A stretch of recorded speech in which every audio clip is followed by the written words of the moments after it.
Good afternoon, everyone, and welcome to this meeting of the Preservation Board. I'm going to call a roll and establish who's here among Preservation Commissioners. Commissioner Robinson, are you here? Yes. Commissioner Yes, I am. Hamilton, are you here? Commissioner Colleen, are you here? Present. Commissioner Richardson, are you here? Commissioner Weber, are you here? Yes, sir. Commissioner Allen, are you here? Present. Alderman Coder, are you here? Here. And I am here. I count 6 commissioners present, and that constitutes a quorum for our appeals of staff denials. Commissioners, take a look at the agenda and see if there's anything from which you need to recuse yourselves. Chairman, Mike Killeen here. I formally recused myself on whatever item C was at the last meeting, but I did some checking and he actually wasn't a client. We bid something, so I do not have to recuse on that. Okay. And I have a hard stop at 5. Any other commissioners? Okay, taking a look at the agenda, is this the order we want to do it? Okay, then this will be our agenda and order. Old business. Has any commissioner read the minutes from November 22nd, 2021? Commissioner Weber? Yes. Do You want a motion? Yeah, will you make a motion to approve? Motion to accept the minutes from the previous meeting. Is there a second? Second. Is there any objection? Hearing none, the minutes for November 22nd, 21 are approved. Okay, we are now going to hear appeals of staff denials. I would like the people who testify to introduce any material they want to make into the record, and also before they begin testifying to affirm that they're going to be telling the truth. Is that clear? Okay, thanks. Let's begin with agenda item A, 1917 Senate. Oh, that is the deal. Oh. Sorry.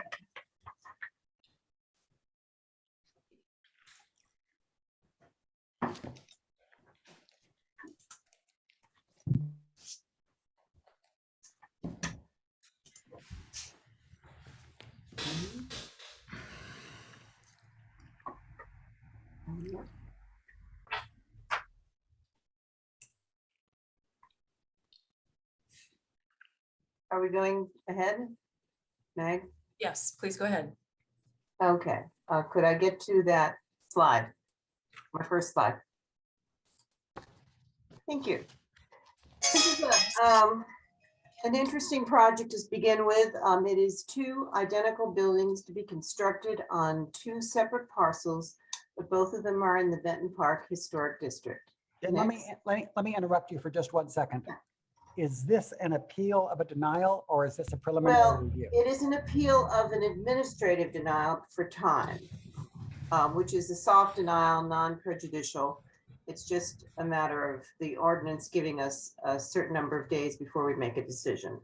Barbara, That's why I came to you as an appeal. do we need to build a record and have affirmations from those who testify? I hadn't thought about it, and the staff is recommending support of the project. So however you want to handle it. Well, since we've listed it as an appeal, let's go ahead and build a record. I'll ask you to affirm that you're telling the truth and to introduce material for the record. Yeah. My name is Jan Cameron, and I am from the Cultural Resources Office, and I swear to tell the truth. I'd like to enter into the record the Benton Park Ordinance 67175.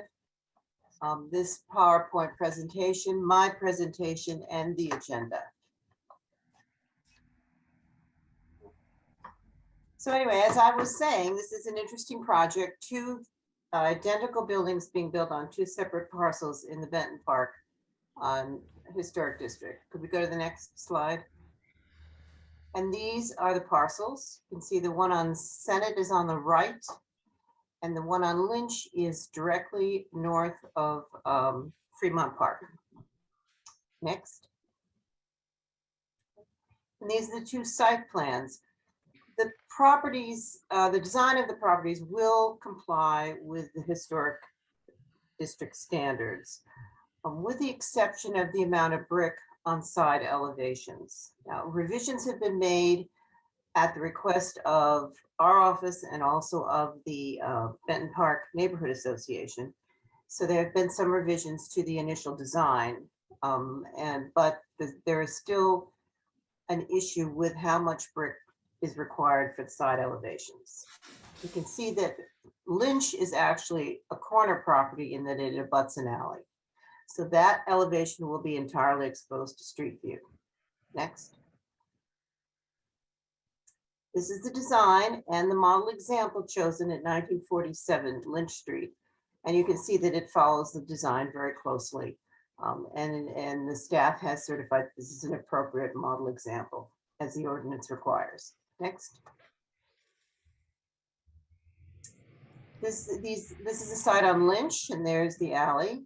So it will be closely abutting the adjacent building, which you see on the left slide. And again, you're going to have the whole view of the side elevation on this property. Next. This is the context along Lynch Avenue heading back east. Next. And this is the opposite context, Fremont Park. Next.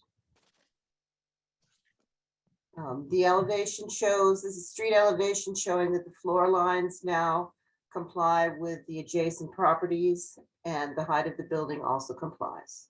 Next. This is the second site, 1917 Senate, and it is a very narrow lot between two existing buildings that you see here on the left and the right. Next. This is the context east along Senate. Next. And this is the context to the west. Now I point out in the slide on the right that this is a new construction, relatively new constructed building. And you can see it has only a very small return of brick and the rest of the side is vinyl siding. This is something that we try to avoid. We try to make the buildings look as though any new buildings, even though they're not entirely brick, will look like brick buildings from the street. So that's the reason for the staff's concern about the brick returns on these two. Next. And the context opposite this site. Very intact block. Next. We're done. So I did not have site plans that showed me the proximity of the buildings that are adjacent to the sites. On Lynch, the project is proposed to be 4'8" from the adjacent property, which does seem to be on the building line or the side property line, but I can't verify that. And on Senate, again, it is set back about 4 feet from the east property, which appears to be on the property line. But again, I need verification from that. But subject to those requirements and to the fact that the western wall of the Lynch Street building be entirely brick, the staff is recommending approval. I have a letter from the Benton Park Neighborhood Association with some conditions that they requested, which have been adhered to, again, with the exception of the brick returns, which have not been determined as yet. Any questions? Dan, Mike Killeen here. Couple of quick questions. Did you flash a contextual elevation up there? Just wondering if these buildings line up with their neighbors pretty well. They do. They adhere to the building line. Okay, and I know we're trying to get it so when we pick model examples, they're closer to the buildings that are on the block, so it doesn't seem like a foreign building, even if it is an older building. That model example, is it anywhere near this area? Yes, it's right down the street. So you feel that we'd be placing a building here that's appropriate for both of these locations? According to the definition of a model example under the Benton Park ordinance, it complies. It's a little bit later than the majority of them, and it's a 2-story, but there are a variety of 2 stories and 2.5 stories on both blocks. Okay, thanks, Jim.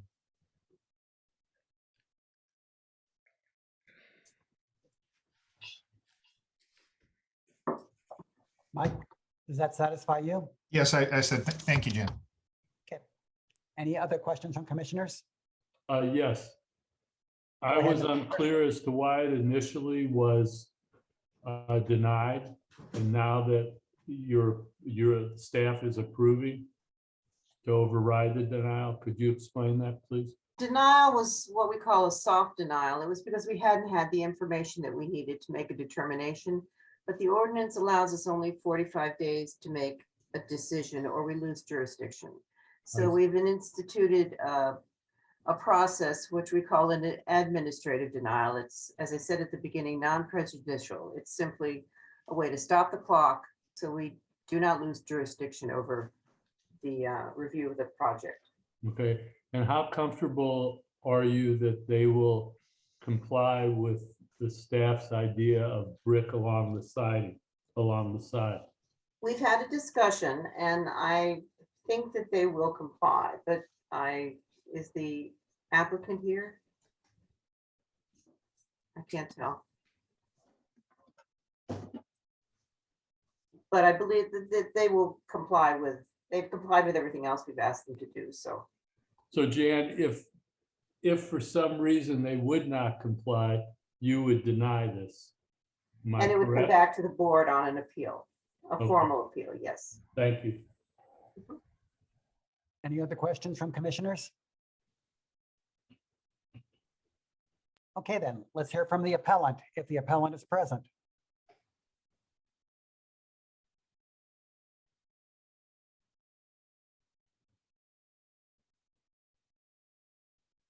Anybody see the appellant? Mr. Johnson, are you here? I have been working with Robert Madrid. But I don't see him in the list either. Were they notified? Yes, they were. Okay, then.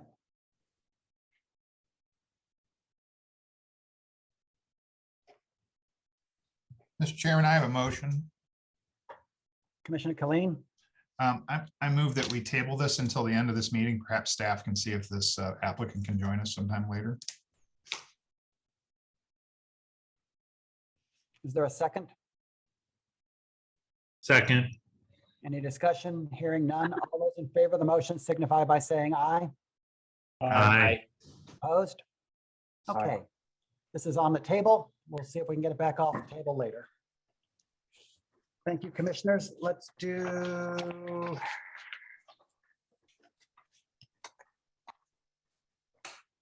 agenda item B, 2027, identical. Lynch. Same thing? Just a second.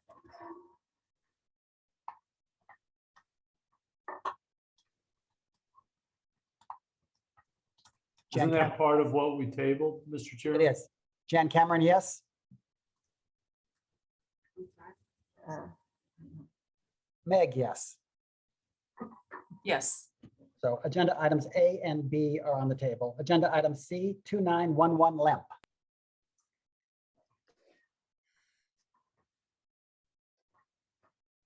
I am Andrea Gagan and I swear to tell the truth. This is 2211 Lemp Avenue.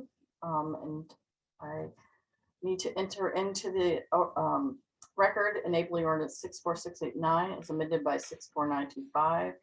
The Benton Park Historic District Ordinance 67175. The agenda, the PowerPoint presentation, and a packet from the owners, including support letters from the Benton Park Neighborhood Association and Alderman Gunther, and a letter signed by 4 neighbors, photos and financial information. And those were, the packet was sent out to the board members. Proceed. Okay, some of you might remember this from the October meeting. This is an application to install 2 aluminum clad windows that would be smaller than existing windows. The interior of this building was previously altered and drywalled up to the edge of each window, and then there was slate put on the wall. The owners do not want to have to make alterations to the interior of the building, so they're proposing installation that would have smaller windows with extended brick molds. Our office did approve this installation on the side of the building, as they were not as visible from the street. We were under the impression that the front windows would be treated differently and would meet the historic district standards. But the owners are applying to do the same installation as on the side. The installer of the windows has told the Cultural Resources Office staff that the brick mold on these windows cannot be matched. The side windows have a beaded brick mold, which was replicated, although in an extended fashion. But these windows have an OG brick mold, which cannot be done with the extension. The owner has stated that they are going to retain the decorative eyebrows at this point, but he can probably speak to that more. The Preservation Board previously denied a preliminary review for the placement of these windows, and then we received a permit application, and we denied it, and they have appealed. Next slide. This is just the location. Next. This is photos of the existing front window with a decorative eyebrow and a photo of the newly installed side window. Proposed windows would be an inch to an inch and a half narrower on each side than the existing windows, and they will also be about 2 inches to 2 1/4 inches shorter, as the existing sill would remain. The brick mold on the sides would then be extended to cover the gaps. And as I said before, that would not match the OG profile that is on the front windows currently. 2911 Lemp is located in Benton Park Local Historic District. We had suggested, as did the installer, that new sash replacements could be used so that there was no change necessary to the inside. But the owners have rejected that idea. They have sash replacements currently and do not wish to use them. The proposed windows are smaller than the original windows, and the molding profiles will not match. Therefore, they do not comply with Benton Park Historic District standards. Based on these findings, the Cultural Resources Office recommends that preservation uphold the director's denial, as the proposed windows do not comply with Benton Park Local Historic District standards. Commissioners, questions? I have a Commissioner Allen? question.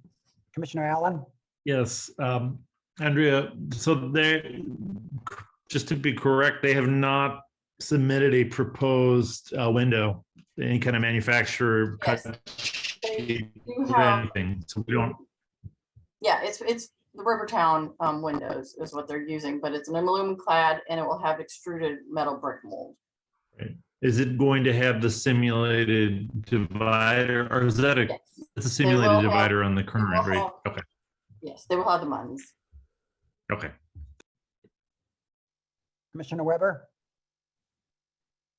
Okay. Any other questions from commissioners?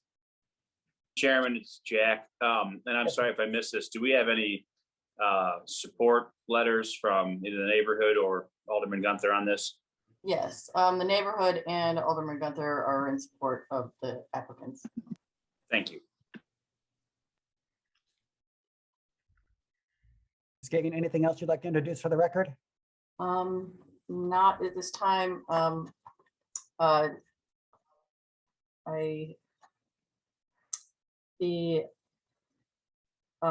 I know the applicant has some additional photos and information that he's going to show. Okay, I'll call on the appellant next. Thank you. Let's hear from the appellant. Hi, everyone. Hello. I'm Bennett Schaefer. I'm the owner of the building, along with my partner, Terry Ferguson. And thanks for the opportunity to appeal this decision. I have submitted a packet and I don't know who has it, but I'm just going to run through it as quickly as possible to be efficient and be respectful of your time. The project background is that I purchased this building in 1989. You're looking at a photo of that building when I purchased it.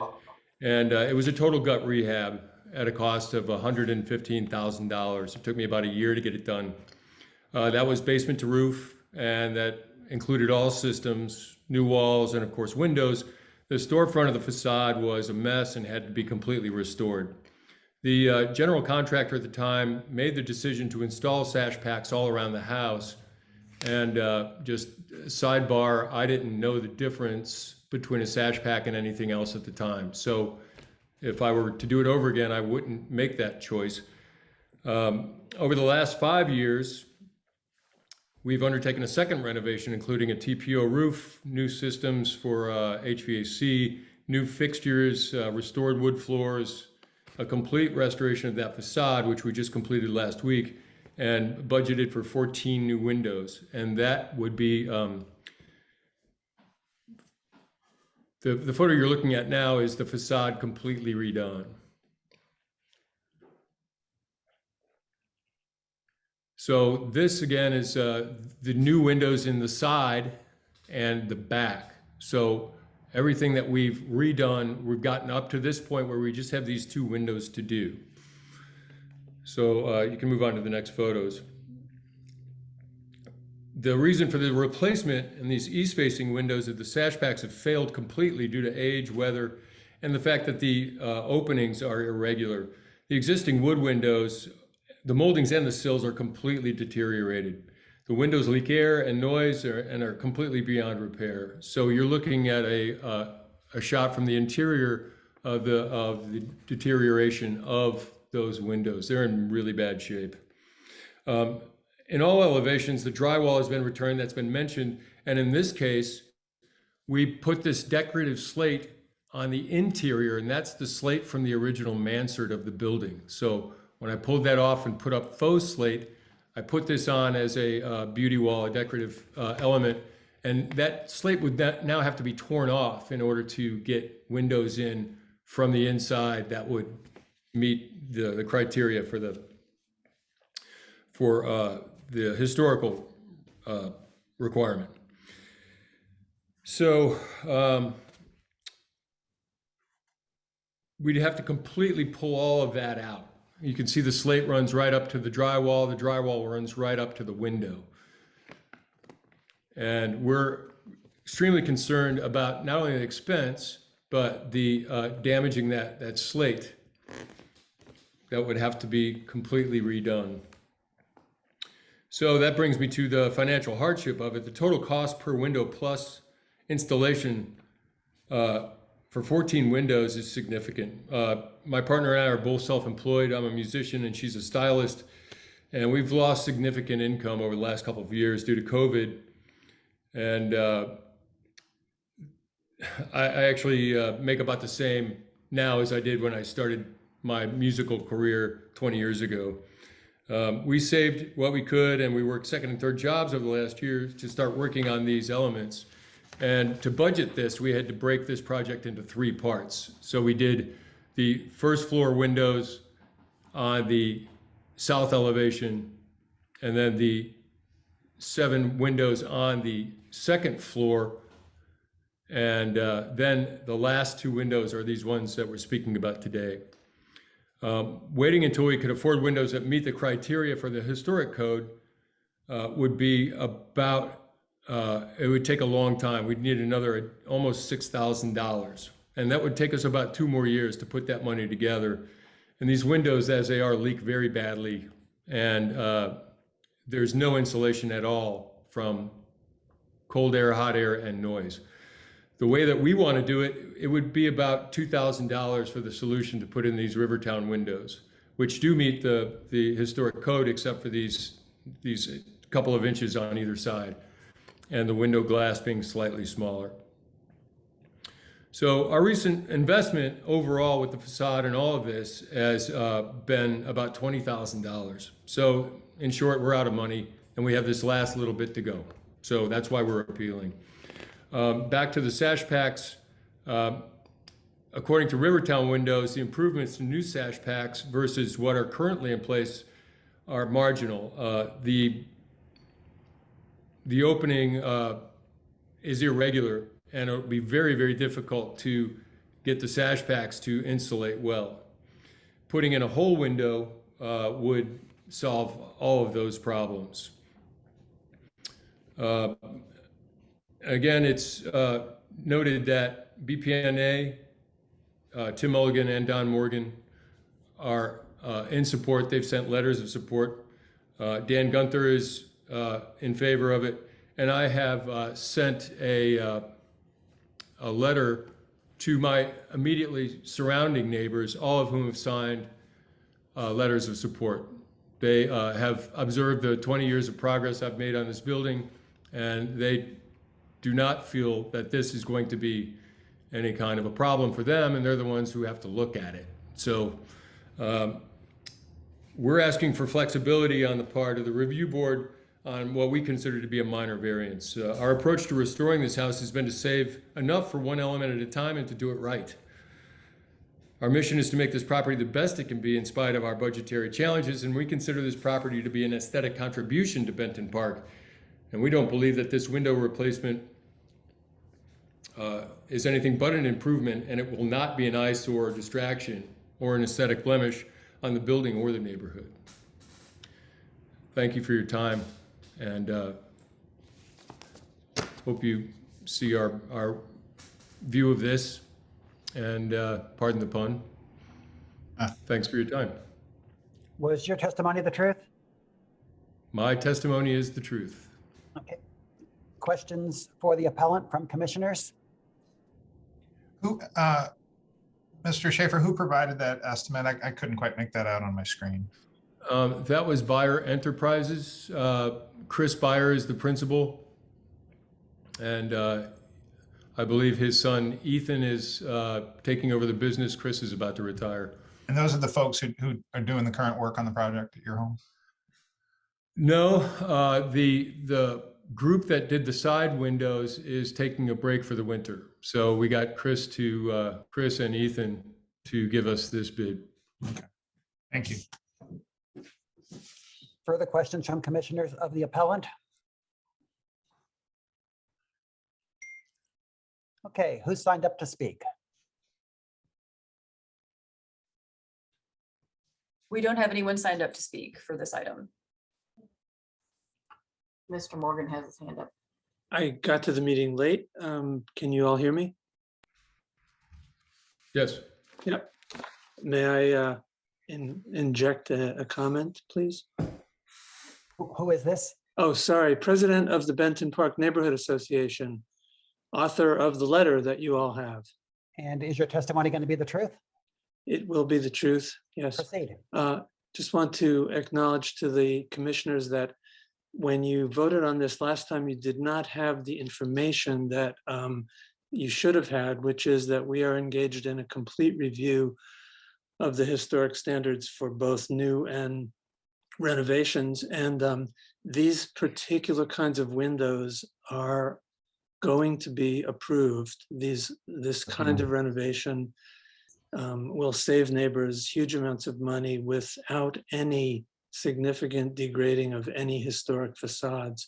They're super high quality, high insulation, and it's being done very well. So we have no problem with this. And the standards that you applied are not going to be the standards coming up. So you all should know that.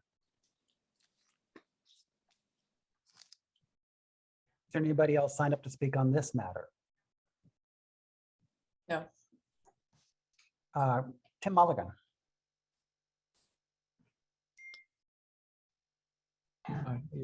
Thank you, sir. So I had the pleasure of working with Bennett and Terry and just giving them some counsel, as they were replacing the windows on the side of the building.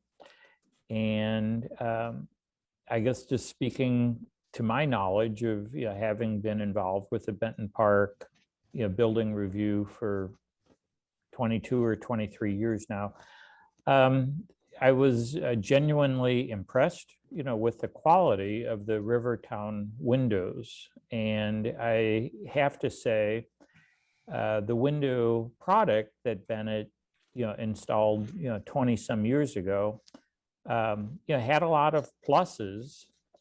However, longevity, wasn't one of them. It certainly maintained, the brick molding or the window, profile, as was historic. And, that's good. It's just unfortunately, the one thing I've learned is that the current availability of wood products to withstand the weathering that gets broken down over time on these windows or doors, it's just that the new timber doesn't hold up. And so it's great, it's noble to maintain the opening size, but in this case, it is a second floor window. I think the nature might be a little different if this was on the first floor right at the sidewalk, but it's 12 or 15 feet above the sidewalk. So I would just like to say, I think what Bennett and Terry have done on the side, far exceeds what's required. And I think that they are very earnest in installing, quality product, and one that, we feel will be an improvement to the neighborhood. Right, Tim, was your testimony the truth? Yes, sir, it was. Thank you very much. Alderman Gunther. Thank you, Mr. Chairman. Can you hear me? I can. What is that sound you usually make at the Board of Aldermen when you're called on? Aye. That's it. Okay. Now I know it's you. Will your testimony be the truth? It will. Okay, proceed. I just also wanted to go on record in support of Mr. Schaefer and his partner Terry. They have been great assets to the neighborhood. Have a wonderful property on Lemp Avenue that is a not only with the restoration of their storefront, but also some of the landscaping and fence work that they've done. It really is a kind of a stunning restoration in the neighborhood. I do know that not only Tim, but also Don went to the property with Bennett and kind of looked at what the second floor windows would look like with the 1.5 inch kind of moved in on each side. And they were under the impression that it would not cause a whole lot of variance to our kind of historic view of the block. And I also just wanted to bring up, as Mr. Schaefer pointed out, that out of a $20,000 project right now, by having to comply with the rules as set, it would be about an additional $6,000 on top of what they're already invested. So I do see that as a financial hardship for them, and I hope that the board can take that under consideration. The amount of work that would have to go into demolition of the interior to be able to make that work is a added cost that I think we have a solution that will work. So I would just like to go on record saying I support them as well. And thank you for the time to speak. Thank you, Alderman. While we have you here, can you tell us anything about the revisions we can look for the new standards? So I know that the committee has been looking at a number of things, including the windows, but also kind of setting up some of the things we've witnessed over the last few years, such as what is a retaining wall with concrete blocks versus a ornamental element that maybe would not have to go through such high standards. We also get a lot of requests for horizontal wooden fences, which we spend a lot of time in preservation board over horizontal fences, which I think we all think look fine.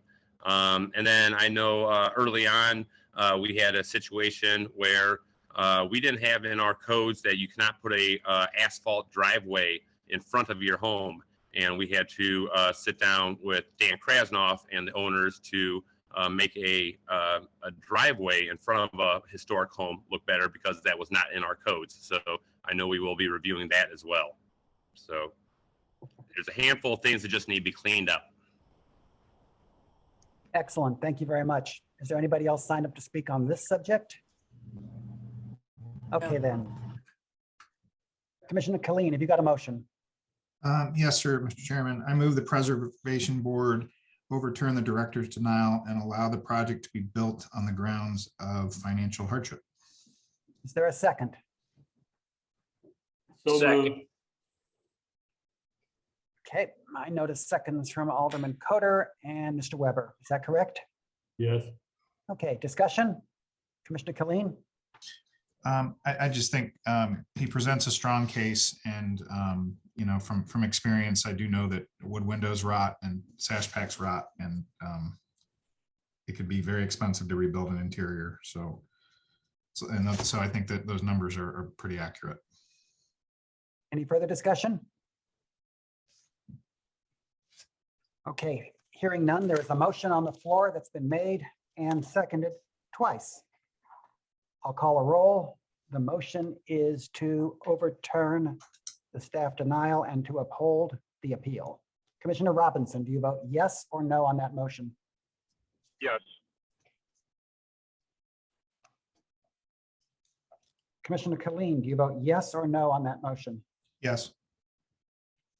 Commissioner Weber, do you vote yes or no on that motion? Yes. Commissioner Allen, do you vote yes or no on that motion? Yes. Alderman Coder, do you vote yes or no on that motion? Yes. The chair abstains from voting. That's 5 yeses, 1 abstention. The appeal is upheld, and we're done with that thing. Okay, staff, have we found the appellant for agenda items A and B? I do not believe that they have joined. Did we try to call them? Hang on. I spoke with Mr. Madrid. I sent him the link for the meeting again. And he said he would call in. He's in Houston right now. Okay, I No. guess they still have telephones in Texas, so. Tell you what, commissioners, I'm going to suspend this meeting for 10 minutes and give him a chance to join so we can get this once deferred item off our agenda. We will reconvene again at 4:54.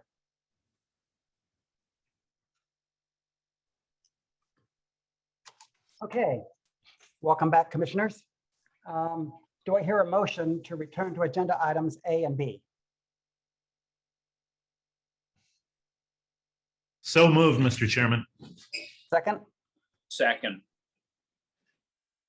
All opposed signify by saying aye. Well, I didn't understand the motion. I'm sorry.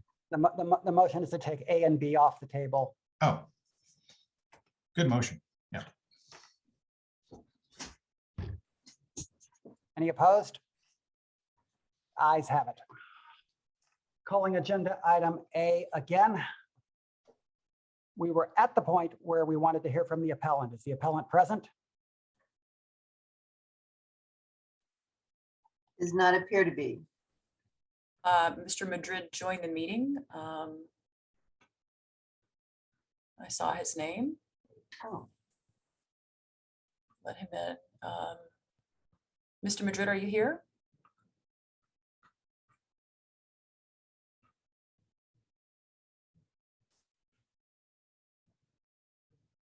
He definitely joined the meeting. I'm not sure what happened. Robert Madrid, yes. Mr. Madrid, can you hear me?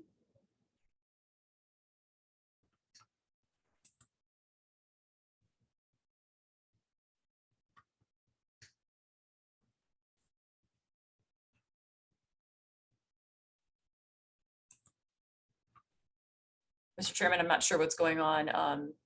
Jan, do you want to try to call him? Let him know we're trying to get him in.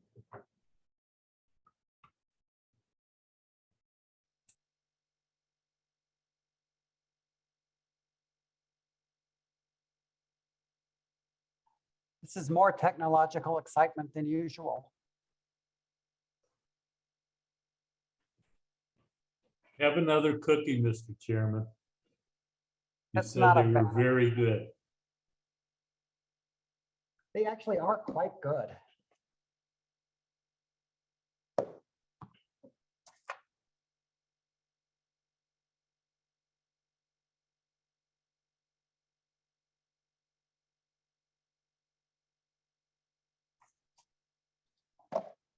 Mr. Madrid says he's in the waiting room. He is not. Perhaps he can try to join again.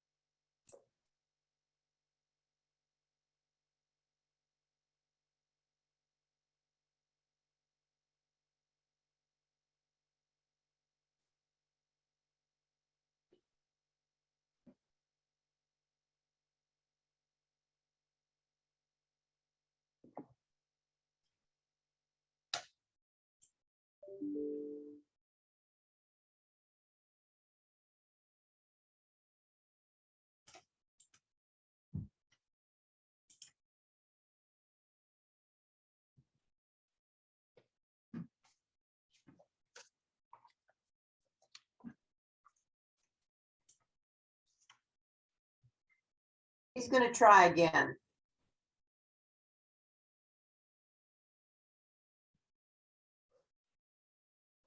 I will certainly agree for the record that this has been trying. Uh,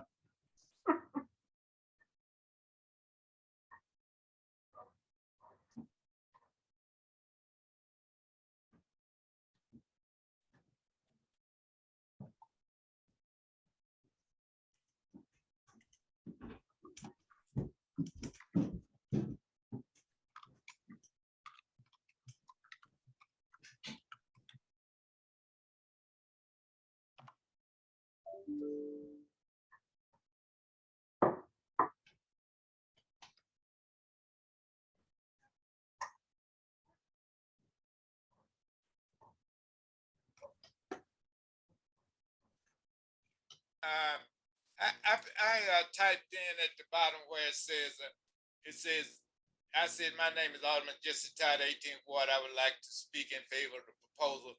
Can you all see that in the chat? Or how do I, what do I click on to send it? Hit enter. Alderman Todd, it's not showing up in the chat. What do I click on? There's a box on the right. It says to everyone. And then I see some kind of box to the right. And then Just press enter on your keyboard. okay. Mr. Madrid. Okay, I pressed enter. Did you get it then? No. Uh, However, I know that you want to speak. On which agenda item do you want to speak? for the Engineers Club. Okay. We haven't gotten to that one yet. Okay then. Director, remind me that the Alderman would like to speak on that issue, please. I'm sorry, we were resolving a technical issue. Which issue is that? He wants to speak on agenda item D when we get to it. Okay. We think that Mr. Madrid may be in via phone. I'm going to ask him to unmute.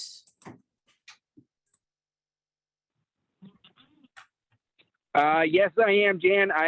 Since I wasn't able to get in via regular Zoom, I figured I might as well just get in on the phone. Great. Sir, for purposes of the record, will you tell us who you are, affirm you are who you are, and affirm that your testimony is going to be the truth? My name is Robert Madrid. I am here representing, excuse me, Modge Capital for the purposes of getting approval to get move forward on being able to start construction projects on Senate and on Lynch. And what I am going to speak to is the truth. Thank you very much. Proceed. My business partners and I have purchased lots on Lynch and on Senate for the purposes of new home construction, a single family unit on each of the 2 lots.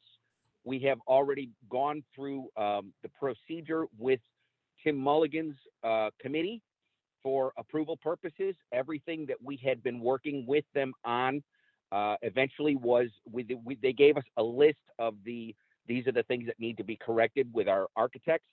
We submitted corrected plans, and the last we had seen, everything but one issue was in compliance, which was the 2 windows on the upstairs of the front of both houses.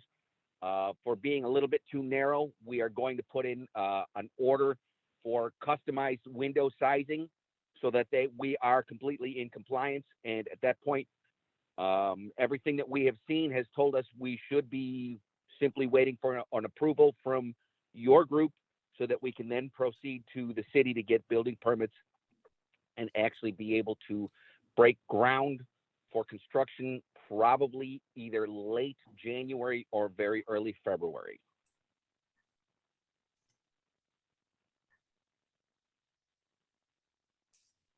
Great. Does that conclude your presentation?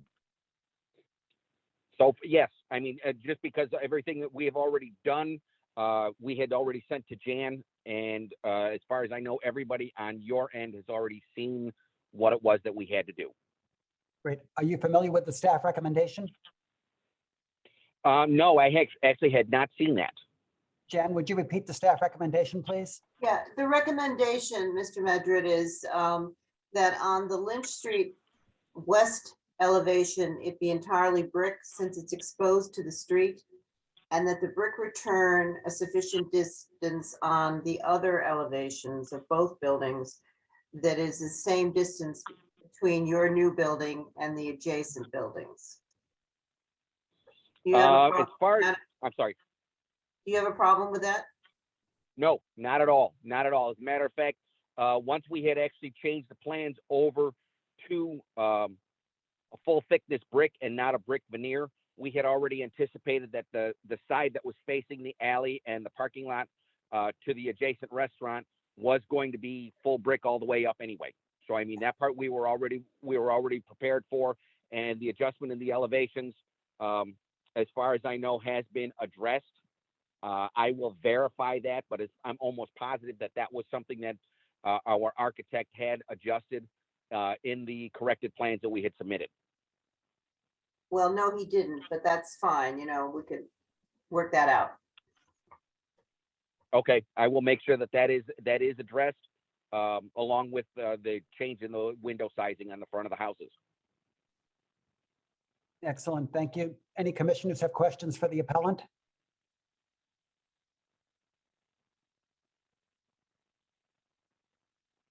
Jen, has anybody signed up to speak on A and B? A or B? We're keeping track here, and no one signed up to speak.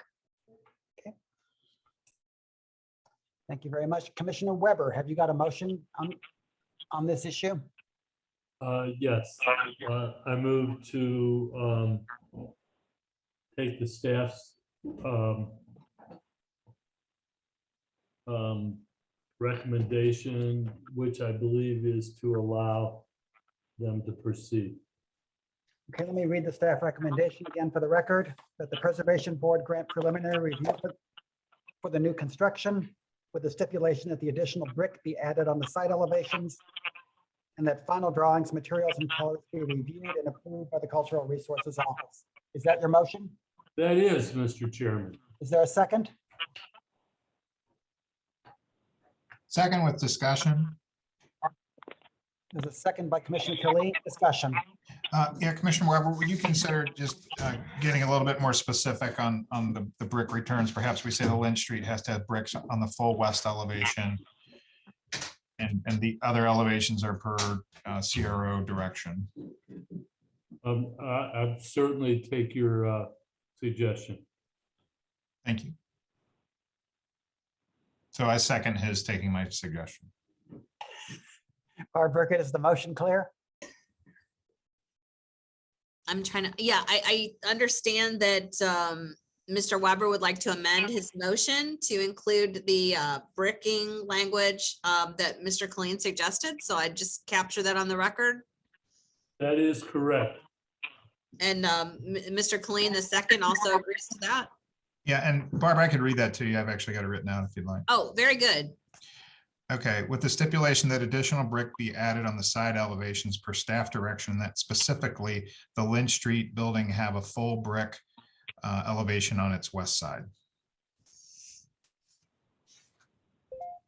Any further discussion among commissioners? Okay, hearing none. Commissioners, there's a motion on the floor that's been made and seconded. I'm going to call a roll. I'm getting some feedback. Anybody know what that is? If you're not speaking now, go ahead and mute yourself. Alderman Coder, do you vote yes or no? Commissioner Allen, do you vote yes or no? Yes. Commissioner Weber, do you vote yes or no? Yes. Commissioner Colleen, do you vote yes or no? Yes. Commissioner Robinson, do you vote yes or no? Yes.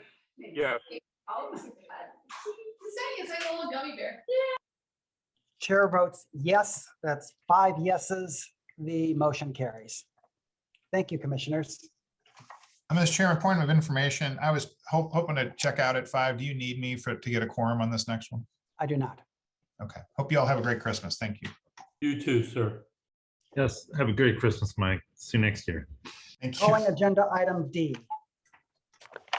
This is a preliminary review. Good evening, everyone. I'm Meg Lusto with Cultural Resources Office. I do want to reiterate for those who joined the meeting after the beginning that if you want to speak on this agenda item, which is our last agenda item, please put your name and this agenda item, either the Lindell address or the Engineers Club in the chat. Comments made in the chat box do not count towards public comment. You actually have to register to speak and then speak through Zoom. So if you haven't already put your name in the chat to speak on this and you'd like to, please go ahead and do so now. So 4339 and 4359 Lindell, known as the Engineers Club. This is a preliminary review for the partial demolition of the one-story portion of the building at 4359 Lindell and new construction of a 7.5-story apartment building on 4339 and 4359 Lindell. The Engineers Club at 4339 and 4359 Lindell was designed by prominent St. Louis firm of Russell, Mulgart, Schwartz, and Van Hofen in 1965 in the modern expressionist style.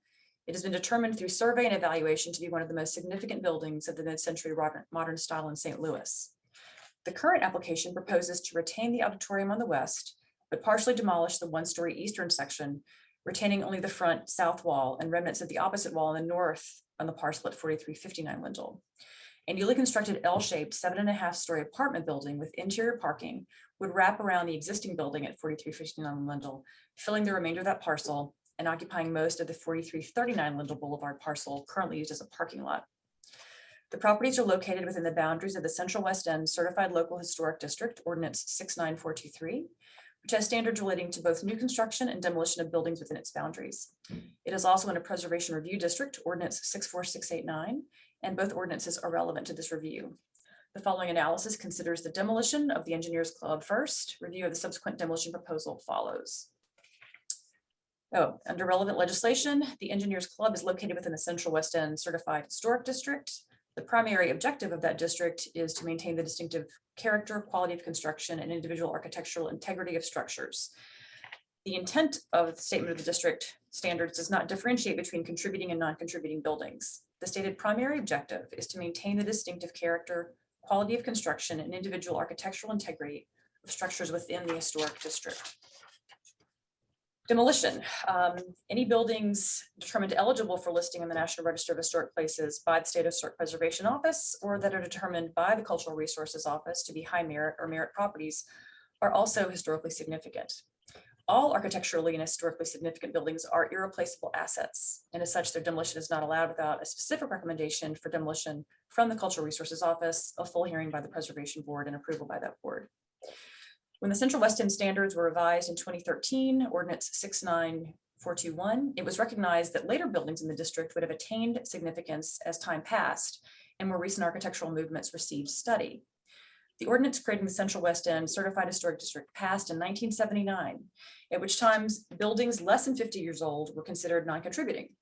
The Engineers Club was only 14 years old, and the significance of the mid-century modern architectural movement in the US and in St. Louis had not yet been evaluated. In 2013, the Cultural Resources Office completed a survey of over 2,300 mid-century modern properties built between 1945 and 1975. 200 were determined to have architectural distinction and to be likely eligible for the National Register or as a city landmark. These received intensive study, and 50 were determined to be highly significant. At a public meeting with architects, design professionals, and interested citizens, participants were asked to vote on which of the 50 they felt most significant. The final result identified 25 highly significant mid-century modern properties, and the Engineers Club was one. So when our office considers, when we review any application for demolition within the historic district, we consider the following criteria. Director, may I pause you there for a second? Of course. Where is the mid-century modern survey located? We have it on our website. It's Okay. accessible via the website. Thank you. Sure. So the first thing that we consider is the architectural quality and special character, if any. In the case of the Engineers Club, the building's distinctive design presents a primary elevation marked by an auditorium with canted roof, topped by a prow-like copper cornice, balanced by the more formal arcading of the eastern section, triangular brick columns interspersed with slate fascia and projecting copper sunshades. The architectural quality of the Engineers Club is high merit, and the loss of half the building, of the one-story building, would be a significant loss to the city's architectural history. Number two, the condition of the building. Based on exterior observations, it is sound. However, there is a support wall in the basement that has areas of cracking. Number three, presence in the historic district as in relative visibility. The Engineers Club is located on a large and prominent site in the center of the 4300 block of Lindell Boulevard. Lindell is one of the city's prime streets and has some of the most significant examples of the mid-century modern architectural style. Lindell is composed of a mixture of architecturally significant buildings from the turn of the 20th century and many examples of mid-century modern that were the survey's highest category: the Chancery, the AAA building, the Optimist International, and a number of high-rise residential buildings. We then look at the impact of its removal on the urban fabric, and we note that although the visual presence of the building from Lindell may be retained to some degree, the construction of a large 7.5-story building closely adjacent to the club on the north, and particularly the east side, would greatly alter the current character of the block and site. And then we review new construction, and we refer to that later on in our report. Under the Preservation Review District standards, we must start by asking if there is a redevelopment plan sanctioned by the city. That's not applicable here. This is not in a redevelopment plan zone. We then look at the architectural quality, looking at the structure's architectural merit, uniqueness, and/or historic value. The Engineers Club is a high merit building per Ordinance 64832, as a building that is individually eligible for listing in the National Register of Historic Places. There's someone writing there. Under the criteria listed above, the building has a unique architectural style, unusual site planning, and is architecturally significant. It was identified as one of the 25 most significant examples of mid-century modern architecture in St. Louis in the 2013 survey. We then look at condition. The building is sound per the definition in Ordinance 64832 with no exterior evidence of structural failure. However, an in-person visit revealed cracks in one of the basement walls. We look at neighborhood effect and reuse potential. The site is located in one of the city's strongest real estate markets. We don't have any information, or no one has submitted information to counter the viability of the building for reuse. We have gotten a letter of economic hardship from the current owner, and that's been provided to the Preservation Board. We look at the urban design. This is not an attached or row building, so that first one is not applicable. But we then look at the integrity of the existing block face and whether the proposed demolition would significantly impact the continuity and rhythm of structures in the block.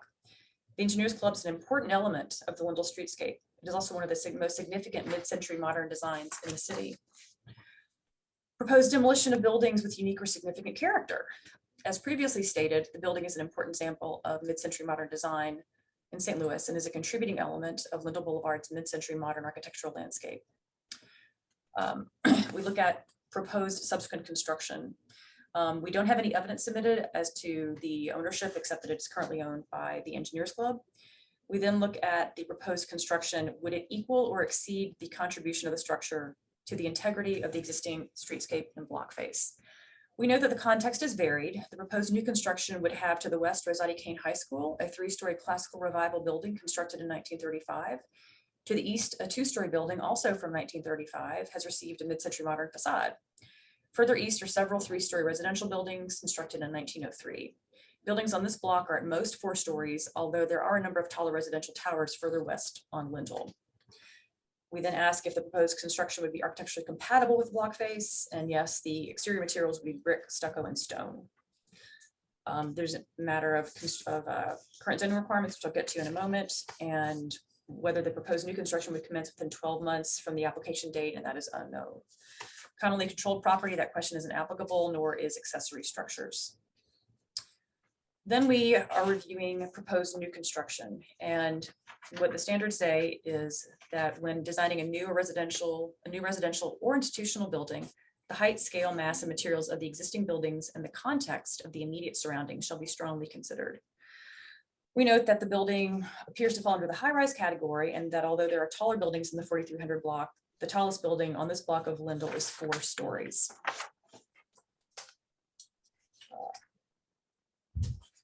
Under the form-based code, as far as a 6-story minimum, there is compliance. The location, there is a standard about being within 10% of the majority of the existing structures. That is difficult to determine as the spacing on these blocks of Lindell is irregular. Exterior materials, as noted earlier, there's compliance. Exterior materials would be brick, stucco, and stone, the dominant materials on the street. Fenestration appears to comply. Curb cuts may comply. The proposal includes entry to the interior parking from Lindell Boulevard. There is a curb cut now for the existing parking lot, but we are not sure exactly if they line up exactly. And then we look at coordination with form-based zoning and note that there may be 2 issues. One is an initial form-based zoning analysis of the project shows that the proposed new construction would not be compliant with 4.1.8 section 2 access. Number 3, which states, where an alley is present, parking and services shall be accessed from that alley. And this has access from Lindell. And number 2 is that the project includes new construction on 2 parcels which have yet to be consolidated. So, preliminary findings and conclusion. The Cultural Resources Office consideration of the criteria for demolition in the Central West End Historic District and the Preservation Review District Ordinance, as well as the requirements for new construction in the Central West End Historic District, led to these preliminary findings. 4339 and 4359 Lindell are located in the Central West End Historic District. The Engineers Club was designed by the prominent St. Louis firm of Russell, Mulgart, Schwartz, and Van Hofen in 1965 in the modern expressionist style. The Central West End Historic District standards acknowledge that buildings such as the Engineers Club attain significance as the years pass and therefore may be considered contributing structures to the historic district. The Engineers Club was identified as one of 25 examples of high architectural significance in the 2013 survey of mid-century modern architecture in St. Louis. And based on that survey, the building is considered eligible for listing on the National Register of Historic Places. The partial demolition of the 1-story portion of the club, while not necessarily readily visible from the sidewalk or street, still entails a loss of most of a National Register eligible structure. While of significantly greater scale, the new construction would respond to the Engineers Club by making its Lindell facade parallel to the building line and by employing similar materials, colors, and design elements. However, the massing, scale, and placement of the new construction would still dominate the site, rendering the original building visually secondary. Based on these preliminary findings, the Cultural Resources Office recommends that the Preservation Board withhold preliminary approval for the project and recommends that the applicants explore other options that preserve the original structure in its entirety and design new construction to be more deferential to the original mid-century modern building.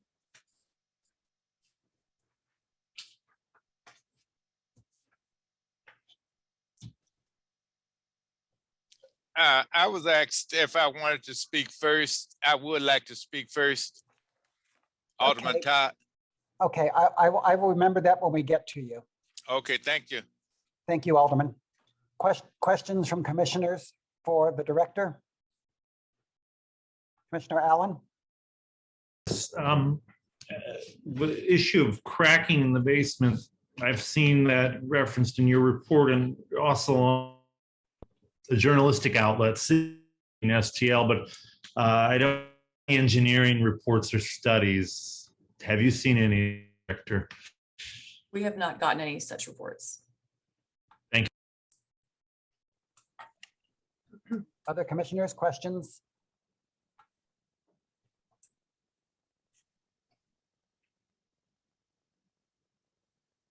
Okay, Director, I have one. Sure.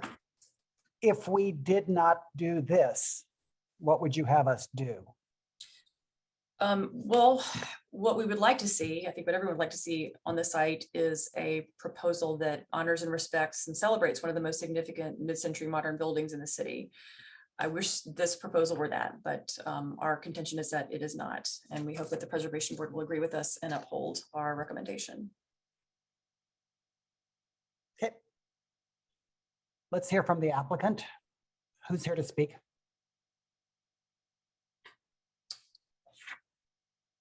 We have a number of people here to speak, but I know that the specific people representing the applicants are here. Applicant first. Here we go.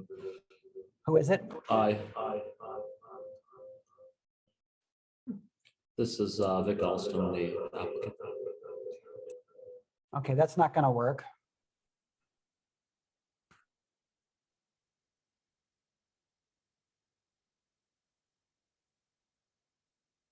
Meg, do we have an applicant? Mr. Alston is the applicant. I believe there are members of his design team on the call as well, if they would like to speak.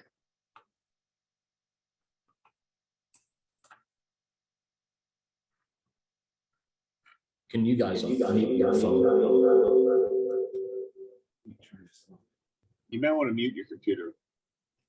Mute that phone. Just turn that phone off. Hit that. There you go.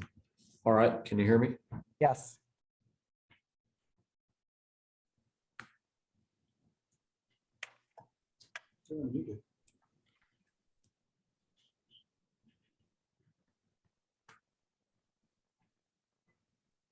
Hello, can you hear me?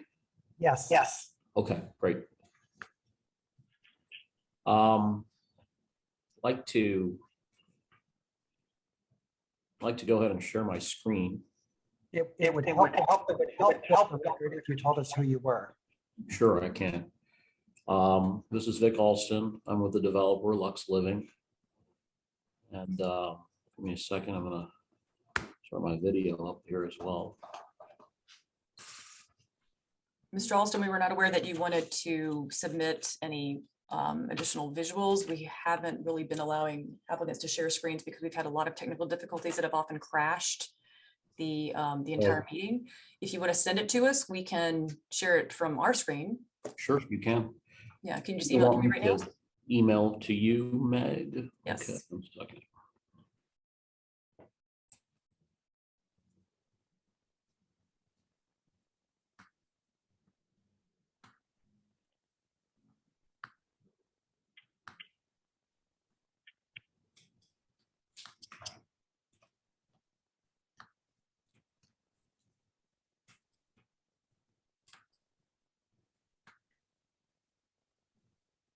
Okay, commissioners, we're going to take another 2-minute break while we work on this bit of technological challenge.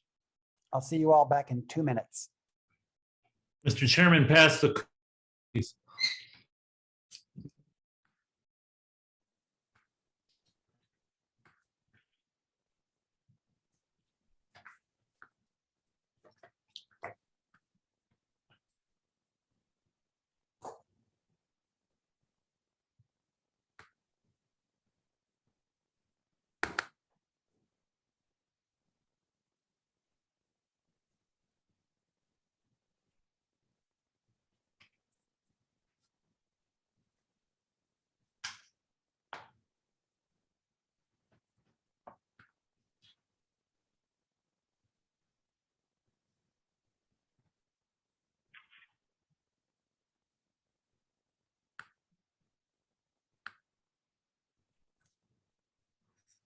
I sent it to you.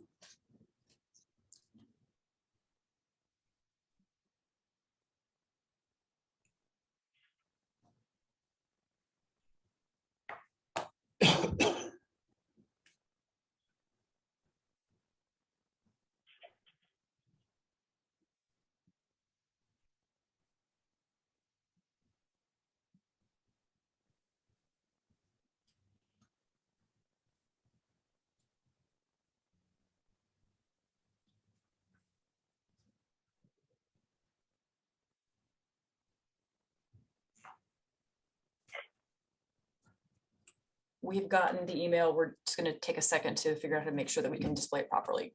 Give us 1 minute.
Director, are we ready?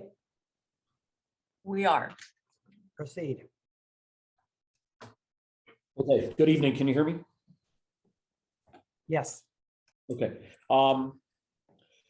Thank you, commissioners. I'd like to go over the proposal, and I also have here Vern Reminger as well as Paul from Vern's team, and both of them are the architects on the project. On some of these slides, they might also comment. I will let them comment at the end and announce themselves at that time. So with that said, this proposal that you're seeing here is the Lindell Elevation. This front elevation is a 7-story elevation with 200 apartments and 200 parking units. If you go to the next slide, please. This is the massing that we'd like to show. 1 block over, you've got the townhouse apartments, which is, well over 15 stories. 2 blocks down the road, you've got 4166 Lindell, which is 10 stories. On this block, the zoning is residential and multifamily. It's already zoned that way. And second, the form-based code allows us to go to 12 stories. And we are only going to 7 stories on this particular building. Go to the next slide.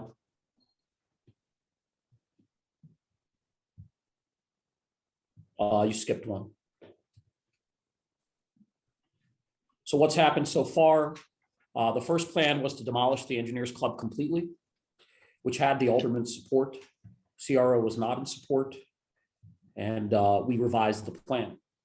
The new plan was developed keeping the Engineers Club with a pool within the eastern portion, and we had a variety of comments from CRO over a 2-month period that just gives you an idea of some of the concessions that we had made. First, pushing the setback back on the front from 30 to 49 feet, maintaining the roof edge of the south exterior wall of the pool patio. And then we reworked the design not to compete with the facade of the Engineers Club and dominate the design. Those revisions were made to accommodate feedback. And then we had a variety of neighborhood meetings, both by Zoom as and in person. And both were attended by the CRO staff. And then also they were able to walk the building and see the structural damage. We did submit a structural report to Meg and Jan that is documented. Mohammed Aleem was the structural engineer. The full structural report was submitted with the actual presentation from Vern and his team. And also there was a support letter from the president of the Engineers Club for Hardship. We'll talk about that a little bit as we go on. On 12/13, they requested further definition of the limits of demolition, which was provided on 12/14. 12/17, the agenda came out with against approval.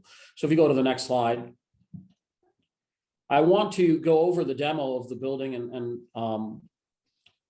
and maybe comment on a few things. This is the demo plan that we submitted. If you look at the western elevation of the building, that's the large auditorium. That western elevation, that's the yellow structure that you see. That western elevation is completely left intact. There's no changes made to the western elevation of the building or the roof line or any of the elements of the building. If you come to the front, the Lindell elevation, that elevation is completely intact. We are not changing a thing. We are just improving and providing new glazing because the glazing is damaged in some locations and we want to provide updated glazing of the windows. But other than that, all the structure remains and everything else about the structure on the facade remains the same on the Lindell elevation. Then we go to the east elevation. The east elevation is adjoining the new structure, and there is an entry from the new structure, a glass entry that separates the new structure from the old structure and allows entry into the new building, into the old building. That elevation is left intact as well. The only change on that elevation is the door that is made to allow entry from the old building, the new building into the old building. Now we get to the back of the building, which is not a material elevation. The back of the building is changed, and we are lowering the structure in the back of the building. Although much of the walls still remain, we are lowering those walls to create more of an open environment and a garden between the old building and the new building, really allowing for an adaptive reuse of this building. We'll show later that the building in its current shape cannot last without significant updates and structural fixes. The gray area on the top of the building, if you look, this is a plan view, so you're looking at the top of the building. The gray area of the building is where the roof line will continue to exist. We have provided 12 feet of roof on the front, 9 feet of roof, I believe, on the sides. And essentially, that is to preserve sight lines from the street from all angles so that we can continue to have the same sight lines. It's a very low hung building, and as a result, we are able to preserve those sight lines by making sure that we preserve the roof along those elevations. The white area, so you see the yellow area and the gray area on the plan view. The yellow and the gray area are left intact. The white area is changed and demoed. You could comment on how much or what percentage of that you think the building is. But this is what we're trying to say, is that majority of all material elevations, in fact, all material elevations are left intact. Sight lines are left intact. There is a demo, a partial demo. And the main reason for this partial demo is we need to create a new use for the building. The building today is an event space and used by primarily one participant, which is like the next door neighbor, Rosati Kane. They host most of the meetings in the building. I've went to them. I said, how about I donate the building to you? How about you buy it? What would you like to do so you could continue to use that building? Because I don't see any use for it. And they did not want to use the building, partly because there's a lot of maintenance and upkeep with this building. And we'll get into that. So The goal here is to create a new use, a next use for the next 100 years that will be a part of the new multifamily residential building and allow for the amenities to be within this building and allow for the units to be in the new structure. You can go to the next slide, please. I'm going to give you a few reasons why we think you should vote in favor of approving this partial demolition and the new construction. One is seller hardship. The seller is on the call. I won't spend much time here, but they have explored reuse. There are ADA issues. There are structural issues. And there is a long-term hardship in fixing all of those items and creating some new use for this building outside of the event space that it's currently at. The next point is this is not a zoning challenge. The building is already multifamily. Both parcels are residential multifamily parcels. They don't need to be rezoned. Two, they're under form-based code. This is a high-rise building. The material used complies. The height is less than 12 stories. It complies. The setback is more than 30 feet. And we set it back 49, which is just under the amount that the form-based code prescribes. So there's no further setback that would be allowed under form-based code. And two, this is now in line with the rest of the street. The parking garage entrance can really be anywhere. It could be on the alley or it could be in the front of the building. We chose the front of the building based on neighborhood feedback. The neighborhood does not want a large amount of traffic going through the alley. But again, that is not an issue from a zoning perspective. We will not be requiring a variance if that is an issue. So that is a non-issue. Let's go to the next slide. The nonprofit here doesn't pay tax, of course. So last 3 years, $0 have been collected. 2 parcels, neither pay tax. Both are zone multifamily. Technically, the second parcel, does not have a historic building on it. The final item is upwards of large portions of the city, especially in this part, are not on the tax rolls, and primarily because a large portion of these buildings are owned by nonprofits and schools, universities and such, and they do not pay to the tax rolls. Here you've got one that does no longer want to be here, cannot afford to be here, and it's a great opportunity to reduce that number. Let's go to the next slide. Peppered through the conversation might be the question of, can we be on the historic register? One, we're not on the historic register. And two, it will take quite a long time to get on the historic register. And three, the score of this building, because it's a residential building, scores very poorly, and it's in a decent area of town. So we have done the scoring. The scoring is poor. You will not be able to get state tax credits, and that allocation will not be allowed for multifamily residential. And there's multiple aspects of that that we can look at. The federal credits will make up less than 4% of the overall project, but will simultaneously add significant cost and likely stall the project because we're not able to get the number of units required. This is not a historic project. This historic tax credit, federal or state project, the timing of that would take about 3 years, and it would add cost, not reduce the cost. If you go to the next slide, the building is distressed, structurally unstable. This is just a partial view from that report that Meg and Jen have. The presence of high water table is the issue. There are many sump pumps and dehumidifiers in the basement. But really the issue is a high hydrostatic pressure behind the basement walls. And if you just wait, I'll tell you when to go to the next slide. I just want to make one point from the report. Very strong opinion of the structural engineer that the concrete basement wall appears to be deteriorating further. They have removed the measurement of the cracks that used to be there. And it is at this point very well maybe structurally unstable.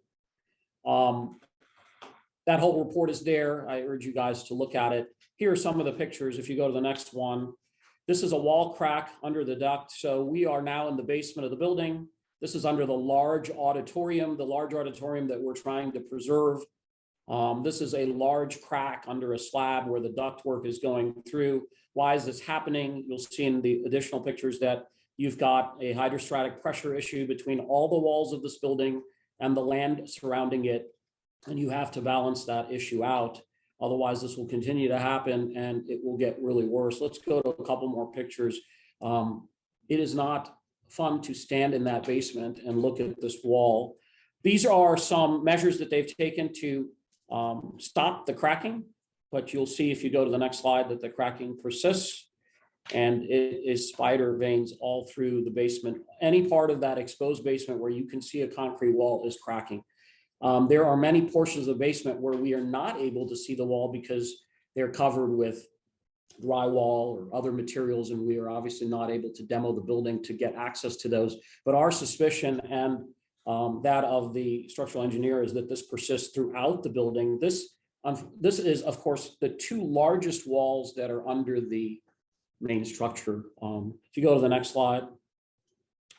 This shows you where the water is coming out. This was a concrete curb that has been installed trying to keep the water out of the rest of the building.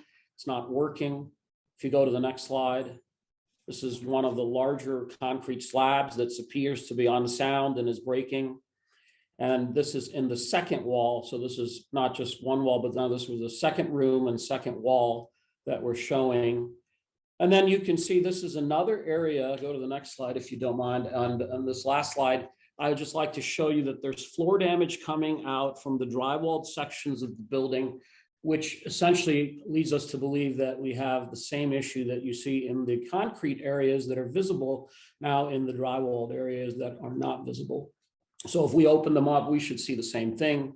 So all four sides of this building are suffering from a hydrostatic pressure issue that will continue to happen and requires significant improvement and material improvement. One of the reasons I picked Reminger Design is Reminger was the company that actually renovated the Engineers Club about 5 years ago.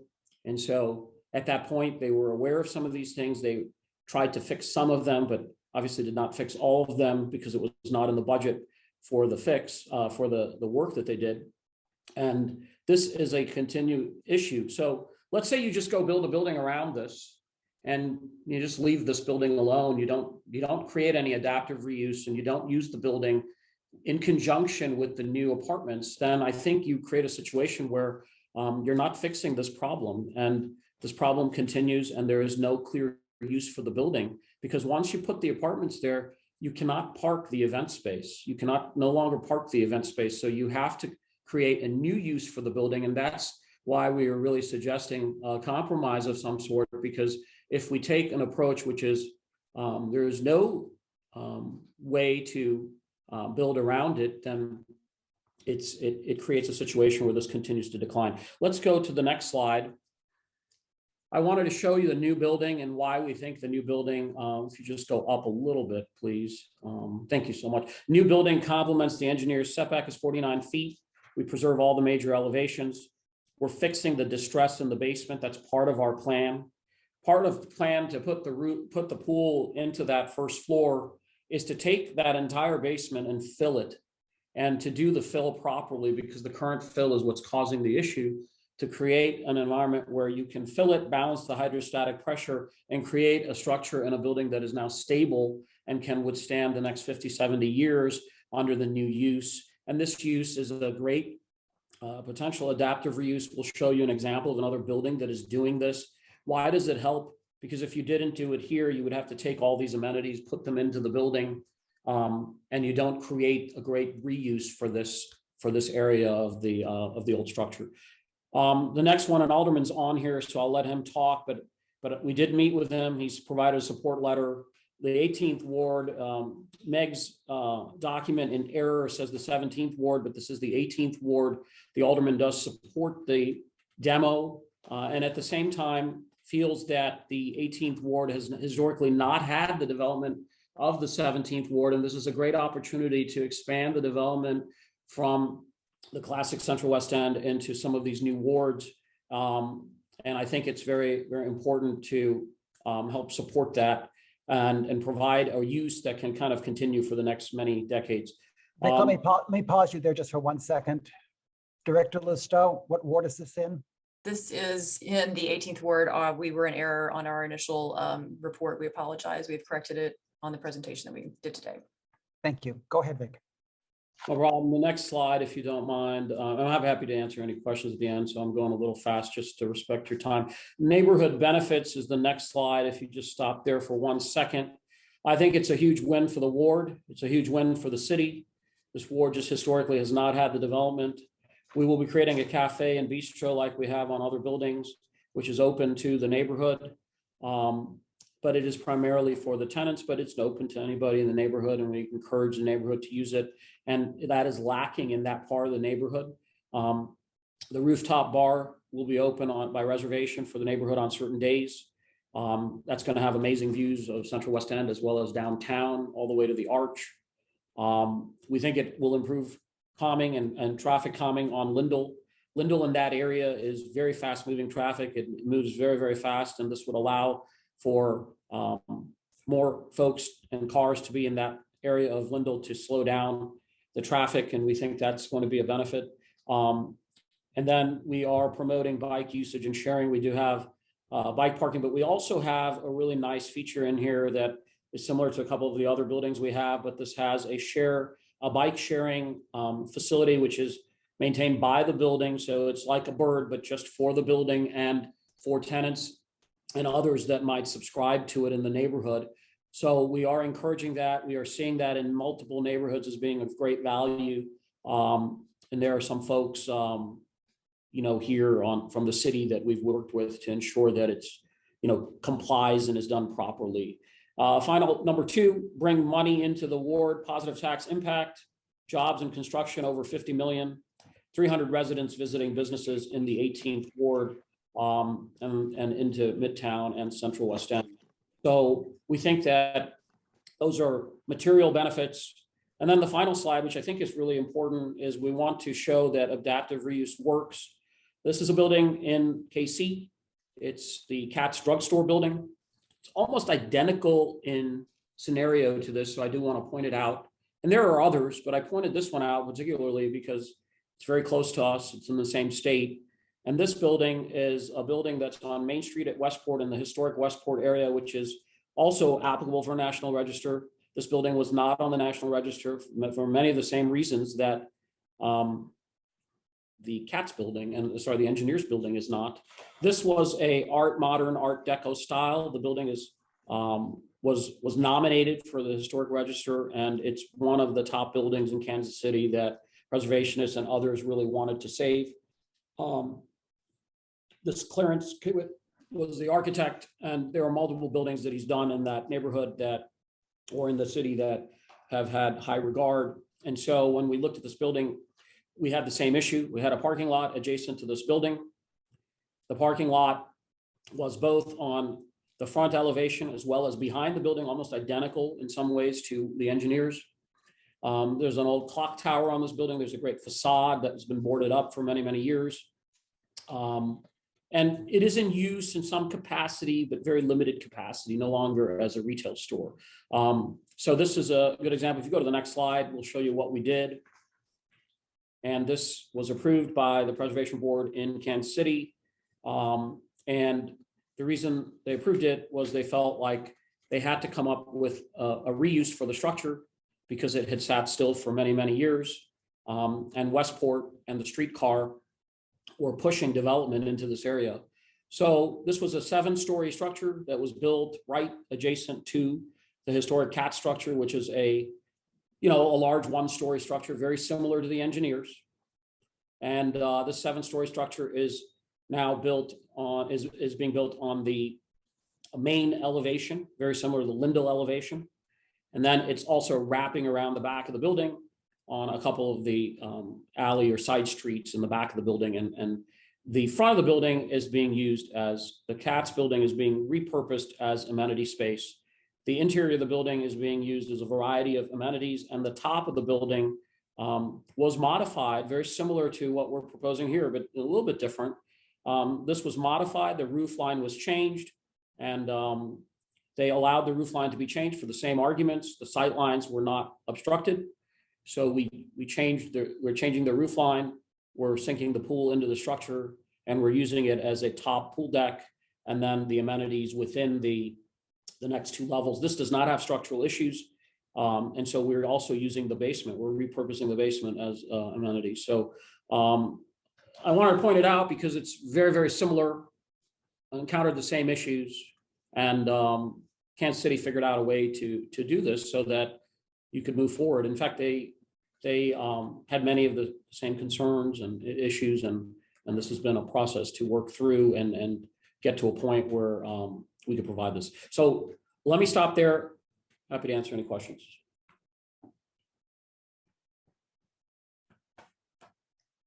Commissioners, questions of Vic?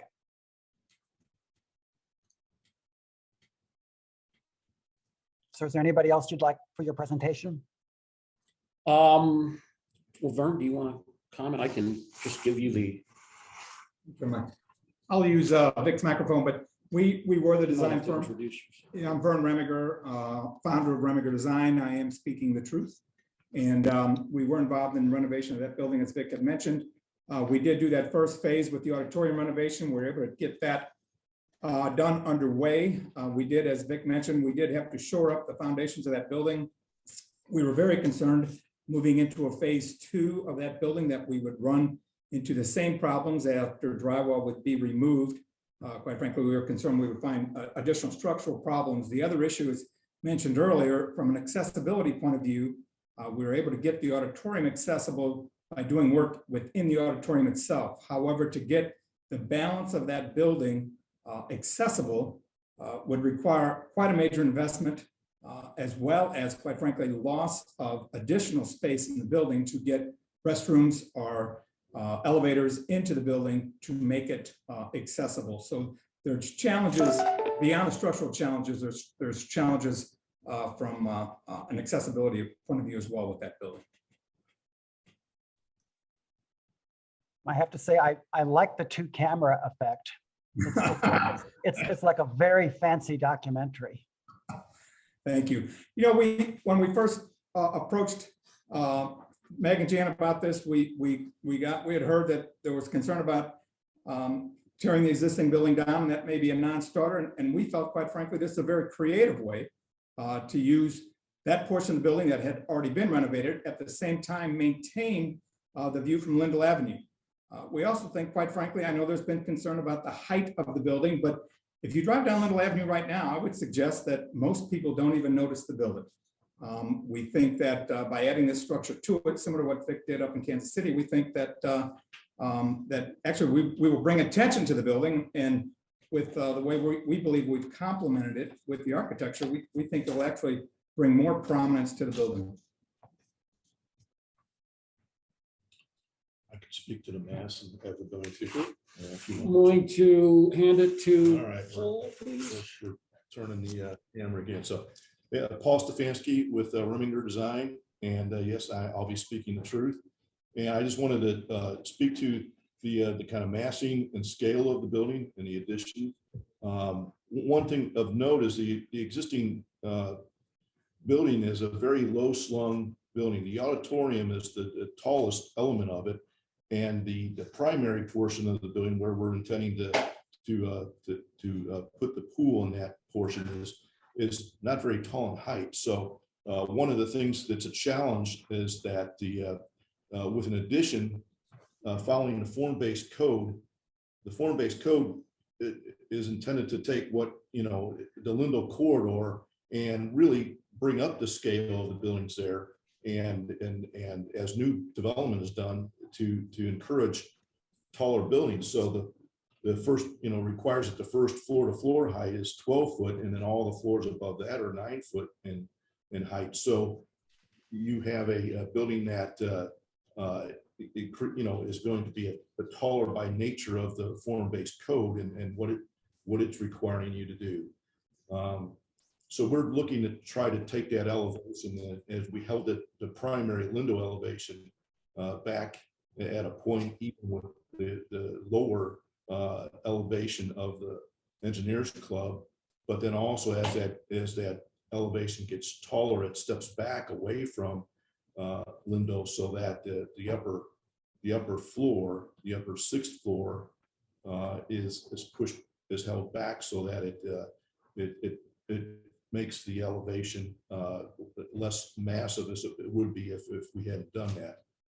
We also broken up the elevation. We've kept a lot of the elements of the elevation very similar, using materials and brick that is intended to complement and match the existing engineers club, using also stone panels that are in the engineers club as part of the facade on the 1st floor, and then breaking up that larger mass with bringing down and putting more of the complex elements at the upper floors, the glass lines at the upper floor of the building, and the sky lounge that looks to the east, and letting those elements be kind of pulled away from the and not flanking directly onto the engineers club, but putting them in a location that we think doesn't compete with the existing elevation.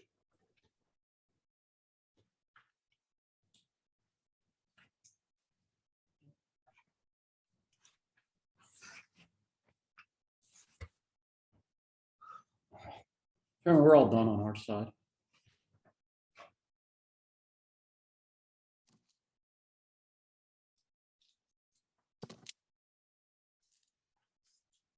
I'm not sure I heard that. I said we are done with Great. the presentation. Thank you very much. Commissioners, questions for the applicant? Commissioner Allen? Yes, I'm curious about this engineering report, which I asked the director about, and the applicant says it was handed off to Crow. Is that true, and when, and how do we get copies of that as a commission? I apologize. It was sent to us in October and we overlooked it. I will send it all to you immediately. Okay, I'd like to see that, because I saw the photos, but without knowing the locations, it's really hard to make sense of that kind of evidence. I do want to ask the architects though, because you are proposing to retain a significant portion of that main body wall. Does any of that damage that we saw impinge upon that? Like, you're saying that reuse of that structure is difficult because of the damage, but then you're showing retention of that wall. And I don't know if those cracks are on the south wall that's going to be retained in its full height or not, but it seems like there might be significant work needed no matter what happens. There potentially is significant work required no matter what happens, but keep in mind that on that portion on the east side of the building where we're putting the pool, basically we will be going back in there with an engineered fill. And so the idea with that engineered fill is that will balance the pressure from both sides of that wall. So that is the intent of what we're doing. We'll bring that up to grade, balance that fill with the hydrostatic pressure coming from the other side, obviously put the appropriate drainage in. One of the things that you will see from that report is there are sump pumps everywhere in the bottom of that building.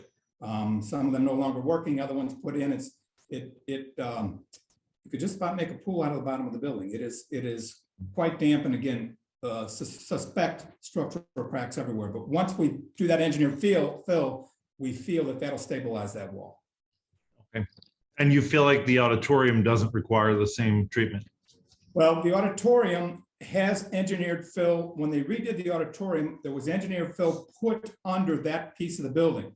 We again believe by filling that part of the building that we're demolishing, that we will balance that pressure against that side of that building that where that was filled was originally put in as well. Okay, thank you. Commissioners, further questions for the applicants?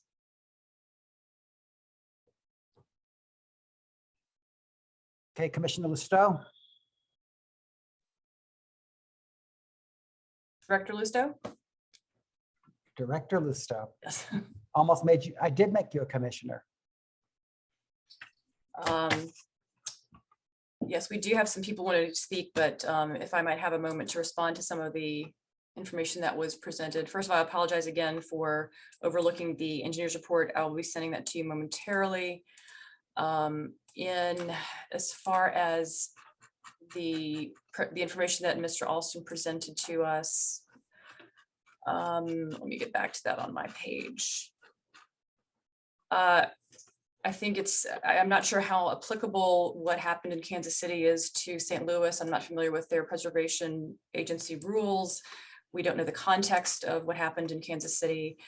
And I don't think that we could call that an adaptive reuse. That appears, and all I have is the rendering that was in Mr. Olson's presentation. It looks like it was a facadism and that the facade of the building was preserved or retained, but that the building itself was hollowed out to allow for this new use. So I think it might be a stretch to call it an adaptive reuse, but I just don't think that as he has captioned it as in Kansas City, so is, or this is as to St. Louis as that was to Kansas City. I don't think there's a way to make that a direct comparison.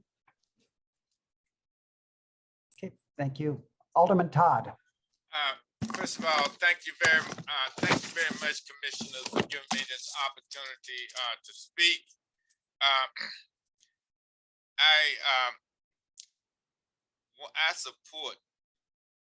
I want to go on record in support of the engineer club. First of all, in 1960s, as you know, this building had 2,400 this engineers club had 2,400 members. Now it's down to 500. So therefore, the building is no longer viable as far as its use is concerned. And you heard about the structural damage, some of the repairs, the parking lots and the basement, the flooding, and roof is in bad shape. They've tried to sell it to two nonprofit organizations, Rosetta Kane Catholic School and also Washington University. None of the people have bought this building. And so what we're dealing with is, first, if it would pay taxes, if this building is developed, it would pay taxes to the city and the school system. At this present time, what we have are nonprofit organizations, and if we aren't able to, and so the third thing is historically,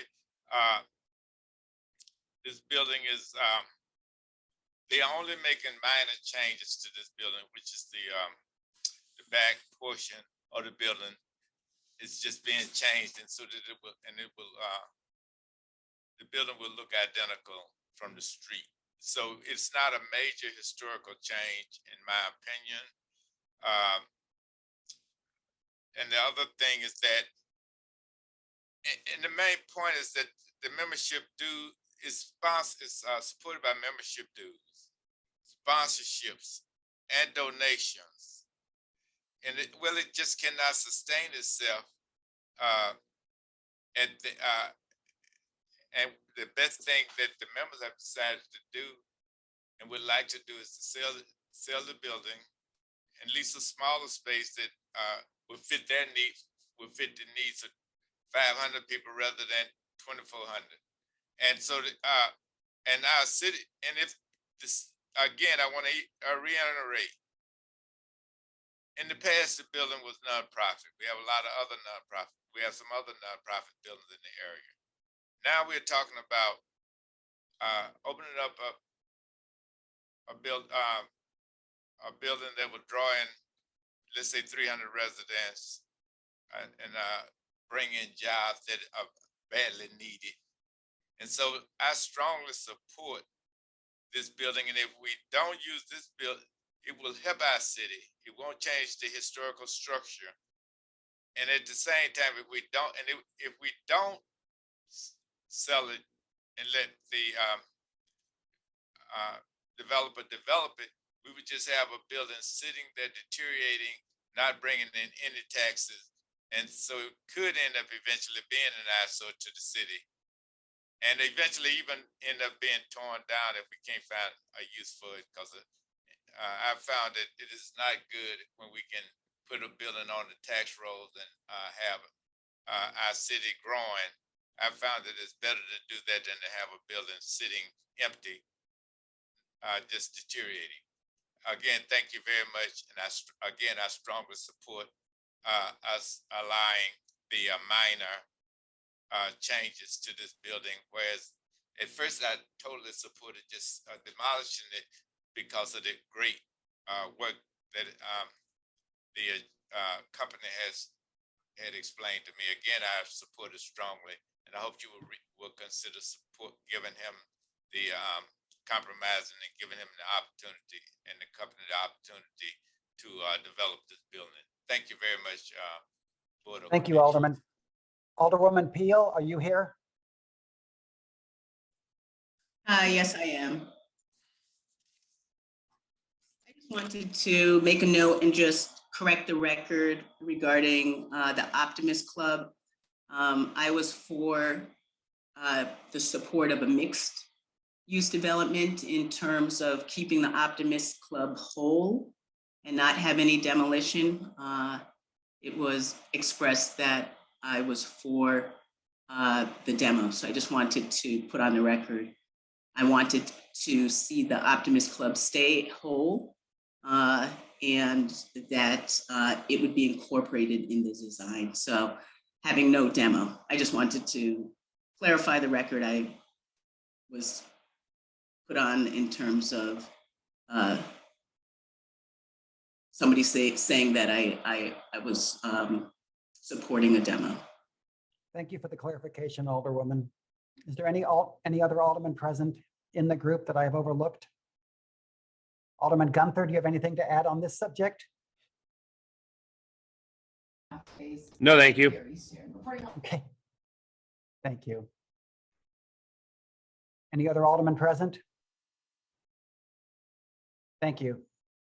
Director Lusteau, who's here to speak? We have first John Warren. Mr. Warren? Hi there, everyone. Can you see me? Is that working there? Yes. It is. Sorry, I'm nodding my head yes because I can't find my unmute button. Okay, I can't see myself in the screen here, so I don't know where I am. But anyway, yes. That Zoom filter is really, really good. You look exactly like a cat. Oh, there we go. Well, I'm wearing a shirt today that looks kind of psychedelic via Zoom, so I'm not sure. It's a checkered shirt. So anyway, so bear with me on that. Thank you for the opportunity to speak. My name is John Warren. I am the listing broker with Cushman & Wakefield for the property. I've been a commercial real estate agent in the city of St. Louis and the region overall for 17 years, but mostly focusing in the city itself. One of the things I heard earlier in the presentation, I believe the director, was the quote, this is one of the strongest real estate markets in the city and possibly region. Certainly as a real estate expert, I would say that the Lindell Boulevard is very much a strong market in terms of the residential market.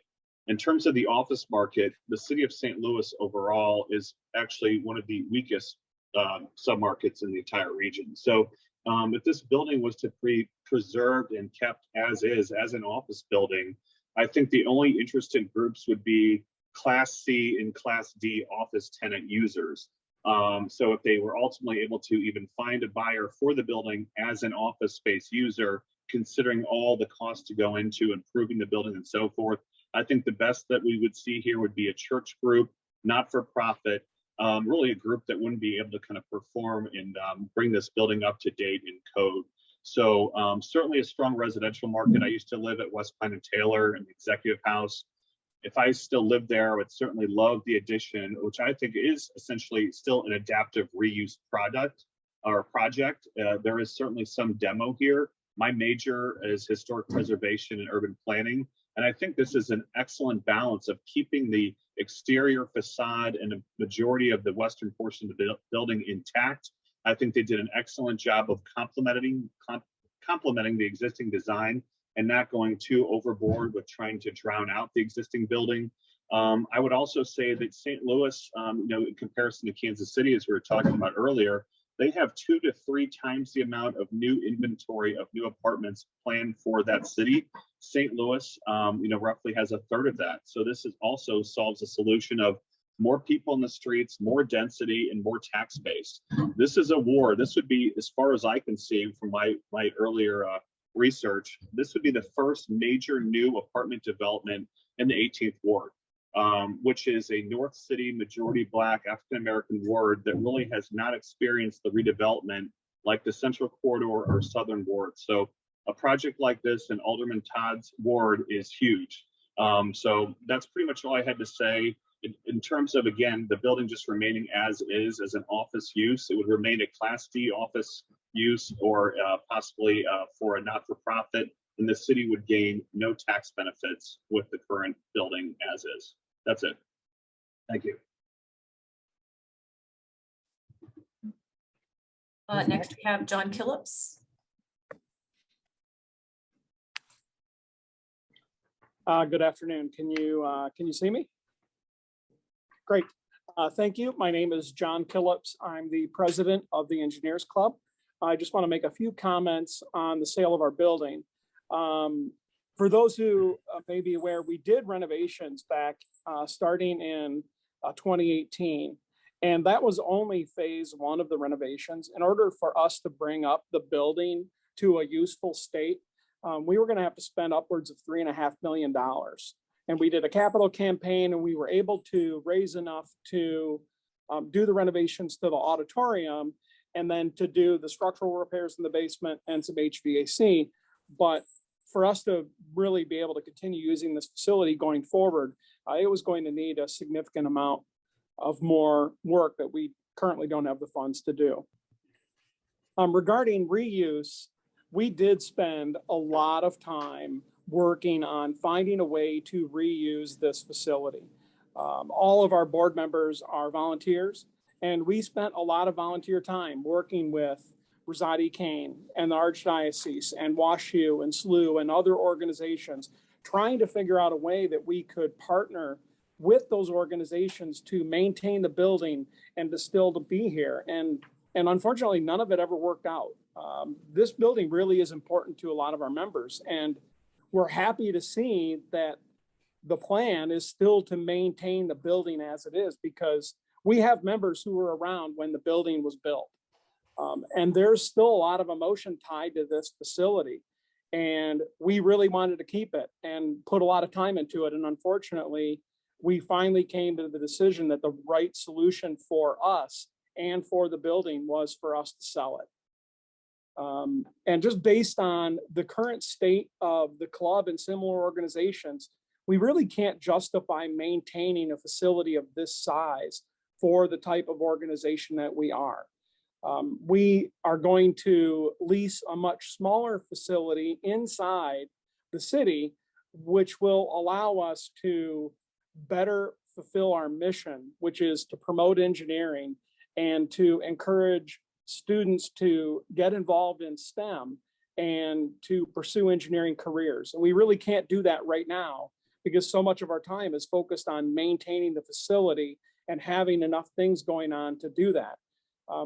Allowing us to sell the building and move to another space will allow us to continue the organization for the next 100 years and really actually do things and spend money on things that is our mission, which is really to promote STEM education. And the last thing I'd like to say is we're actually in our board meeting right now. And we shared this presentation with the board. And we're all really, really excited about what Vic has done for the facility. Being able to keep the front facade is really fantastic. And we all really appreciate the look of the new building, and we are firmly behind everything that he's doing. Thank you. I have an almost unrelated question. I just looked online and it says that there are 30,000 engineers in the St. Louis region.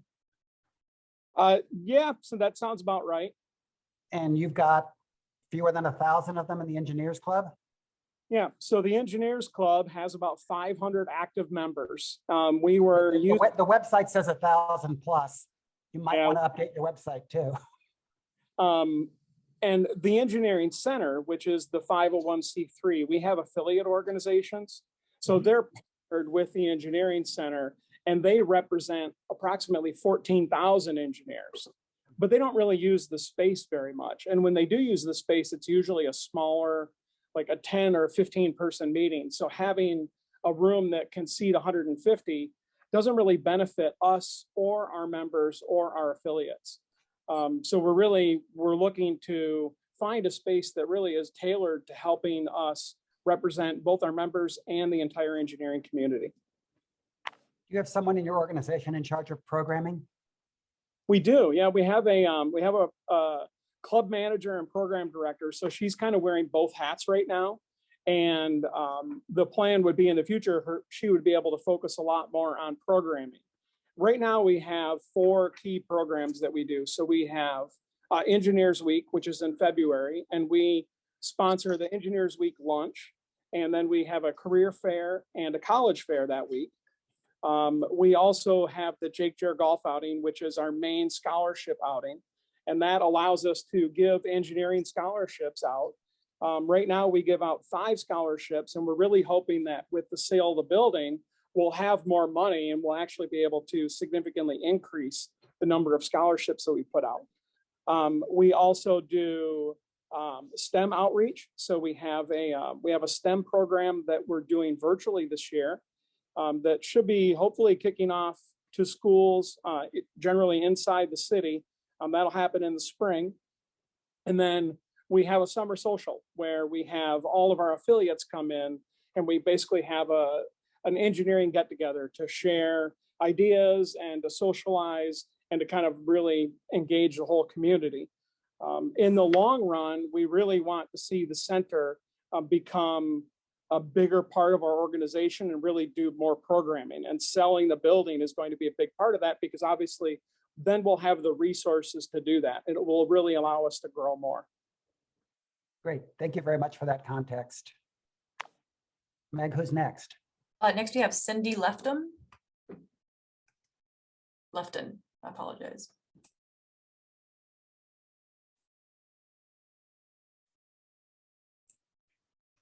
Ms. Lefton, do you wish to speak? Perhaps she is having some technical issues. We have Tony DeSano.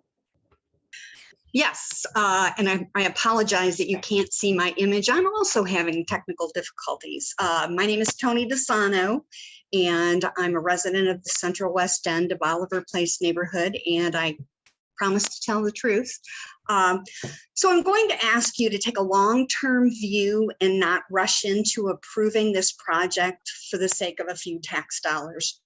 I am definitely in favor of quality development and restoration, but I'm in opposition to this proposal primarily because the design isn't architecturally significant, and yet it replaces a building with a view that is very important to our history. And it's basically replacing the majority of it with another cardboard box.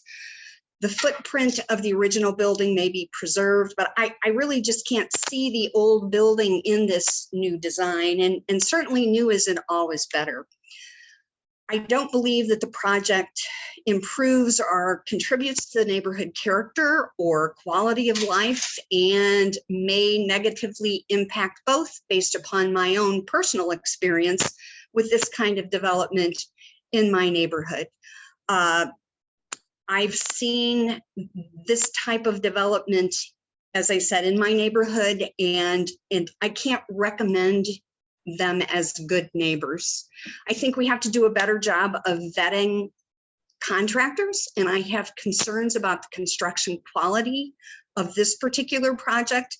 I think a comment was made about it being here 100 years from now, and I find that frankly very hard to believe when I see other projects this developer has done in the last few years, and they're already starting to deteriorate. Lindell is a very narrow and very busy street, and I think more residential traffic will contribute to the safety issues that are faced by the many pedestrians that are in that area. And in closing, I think the proposed design doesn't contribute to the legacy that we should leave behind for future generations. And I hope that you'll please take time and wait for the right project by the right developer for this project. Thank you. Ms. Lefton is back and would like to speak. Ms. Lefton? Hi there. Thank you very much. Can you hear me? Yes. Okay. My name is Cindy Leftham, and I live at 5560 Waterman, and I live in the Blvd neighborhood. And I think that you're on a really incredible journey to preserve a beautiful building, but also deal with the realities of the challenges. I'm not sure how engineers let that beautiful building get in that condition, but that's a conversation for another day. But I also support, Tony's comments. But, my question really is, what does the Preservation Board have in place to assure the people that live around these developments that when things happen, because whenever you do a big project like this, you're going to have unexpected things happen, but that the integrity of their neighborhood and their property and the things that belong to them are taken care of. With this particular company, our parking lot fence that had been in place for over 35 years collapsed when the 5539 Clara or Pershing development was occurring. Despite multiple requests to have inside or input into the replacement fence, we weren't given that opportunity. The fence was put up. The fence was shorter than the original fence. And so the solution was to solder pieces on. And already that fence is showing signs of rust, and it's not even 2 years old. And I just bring that up as an example, is for the people in the neighborhood. And, Alderman Todd, for you, your phone's going to be blowing up off the hook there. What are you going to do to make sure when things like this happen that your tax-paying citizens have input into the solutions? Because we didn't, and we asked for them, and things were put up in place, and now we have to suffer the consequences. And while the Preservation Board, you were very into the weeds with those windows on Lynch and Senate, and I commend you for that. But why weren't you into the weeds for us when our fence was torn down and then was replaced? Because I don't know that you would have approved it. And so my question again to you is, what are you going to do moving forward to make sure that there's something in place that when these situations occur, that the neighbors don't have to hire a lawyer, because that's really expensive, but that they get to have input and that you give them the ability to maintain the integrity of their property, because that didn't happen to us. Thank you very much. Director Listow, who's next? I believe our last speaker, at least the last one we have noted, is Jim Dwyer.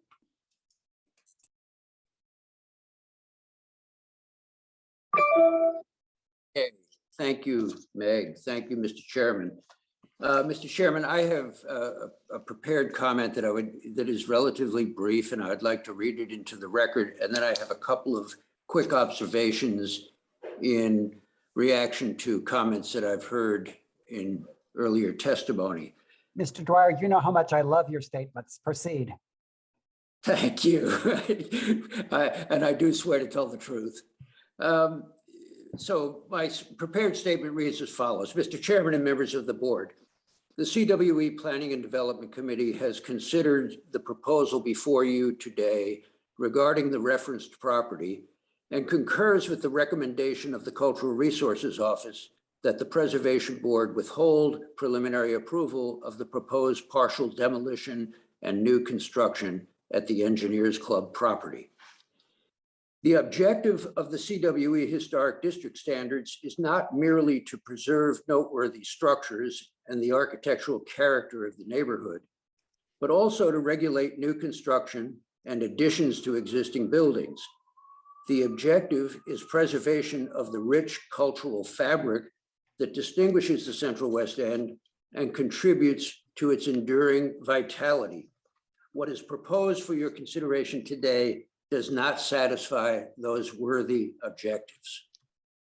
When reviewing an application for demolition, including partial demolition, the CRO shall consider any construction proposed to replace it. In other words, is the proposed new construction sufficiently compelling to justify an exception to the prohibition against demolition? Will that which is proposed represent an improvement over that which exists? There must be a net benefit. In this instance, the answer is a resounding no. As designed, the proposed 7.5-story building would overwhelm the existing high-merit National Register eligible building, and in so doing would egregiously alter the character of the original, the rough equivalent of attempting to jam a size 16 hoof into Cinderella's slipper. It's not a good, it's not a good fit. Sorry about that. I didn't expect a laugh. Alderwoman Peel, I think that was you. So for inspiration, I'm about to wrap up, Mr. Chairman. For inspiration, one need only look next door to the west at Rosetta Kane High School to find an exceptional example of new construction seamlessly integrated into the original building. In contrast, the proposal before you today would dominate and distort rather than integrate. In its role as the ultimate arbiter, the gatekeeper, it falls to the Preservation Board to stand in the way of the approaching steamroller and to close the gate on this flawed proposal. We urge you to do so. So that completes my prepared statement. My two comments that I would like to make are that it was mentioned during Mr. Alston's testimony that, I think it was his, that the form-based code would allow a building of up to 12 stories. So I would propose that there is an alternative that it will allow similar density to be achieved on this property by constructing a taller building, which may or may not be controversial, but it is allowed under the form-based code, to construct a taller building on the open parking lot that is the eastern portion of this property, thereby gaining the density that is the objective of the developer and separating that new structure from the original. And the second point I wanted to make is that the separation of the new construction from the existing is critical if you're going to, if the intent is to preserve the appearance of the building, the historic building that is in place. So I thank you for giving me the time, and I hope you will see fit to send this back to the developer for further consideration. Thank you. Thank you. Director Lusteau, is there one more speaker? There is. Mr. Steve Calloway would like to speak. Hello, my name is Steve Calloway. I live at 5555 Pershing Avenue, and I promise to tell the truth in my testimony. I would just want to echo the sentiments of my neighbors, Ms. Tony DeSano and Cindy Leftham. We are more or less part of the Waterman Pershing neighborhood area, and our building that I live in, particularly at 5555 Pershing, is directly adjacent to the Chelsea development that just went up. And so I just want to just echo the sentiments about the disruption that was caused to our neighborhood.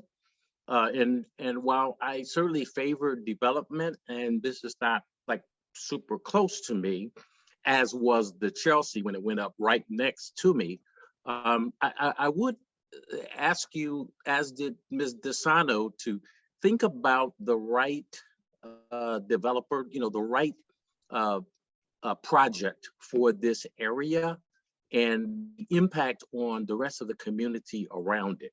I can mention specifically that we had some renovation in our unit that we just purchased that happened to coincide with the time when they were doing a lot of blasting and heavy machinery next door to us. And the renovations that we had put in with new baseboard and crown molding and different things in our building that we improved in our unit actually suffered from all of that pounding, if you will, next to us, along with other things that happened, like not adhering to the times when construction was allowed to begin and that sort of thing. And Ms. Leftham was exactly right. As part of this neighborhood association, we've had to take a legal route to try to recover some, to receive some compensation for the damages and things that we received to us. So again, I'm not saying, I don't have a picture of it, although I certainly value that our place is a historic building as well. We have a code we've had to adhere to, but I did a little slower in figuring out the right project that's appropriate for that site in view of all the other things going on. I would just echo the sentiments of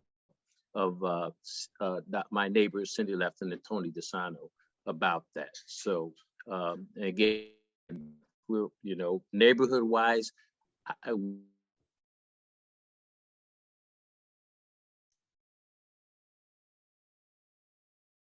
we bought this, we didn't have an idea what was going up next. Thank you for the work that you do for our citizens and for the community. Thank you. And Mr. Callaway, I believe that all Callows and Callaways are related. So welcome to this meeting. That's very possible, sir. I'm originally I'm a native St. Louis, and so it's very possible. Excellent. Thank you, sir. Director, anybody else? No. Okay, commissioners. Commissioner Allen, have you got a motion? I do, Mr. Chairman. I move that the Preservation Board withhold preliminary approval of the proposed partial demolition and of the new construction. I'd second. Motion made and seconded. Is there any discussion? Well, Mr. Chairman, I'll leave Mr. Dwyer's metaphor about the slipper aside, although the bow of that auditorium might be where he's going with that. But Ms. DeSano's comment about what happens 100 years from now is on my mind, but I'm not quite that far out. I'm just thinking about 20, 30 years from now when future stewardship questions about the Engineers Club might be on the table. The removal of the roof is something that, right now seems like a compromise, but in the long term takes away the kind of integrity that makes this building eligible for the National Register of Historic Places in the future, potentially could impact the city landmark status if anyone ever were to seek that, which really should be sought for this building, and could yield a future board saying, well, we've already chipped away at this. What's left? Let's chip even further, take the whole building down. So I think in the long run, this is a bad move for us to approve.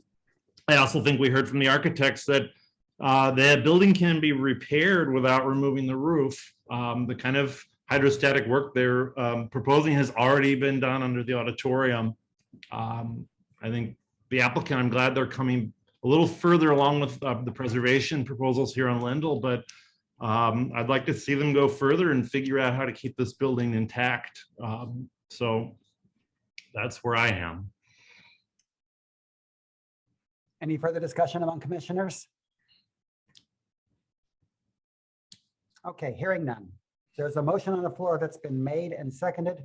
I'll call a roll. Point of order, Chairman. Could you repeat the motion, please? Certainly. The motion is to uphold, the motion is to withhold preliminary approval of the proposed partial demolition and new construction as the Engineers Club is a high merit building under the Preservation Review Ordinance, a contributing resource to the Central West End Historic District, and a significant element of the architectural character of the city of St. Louis. Thank you.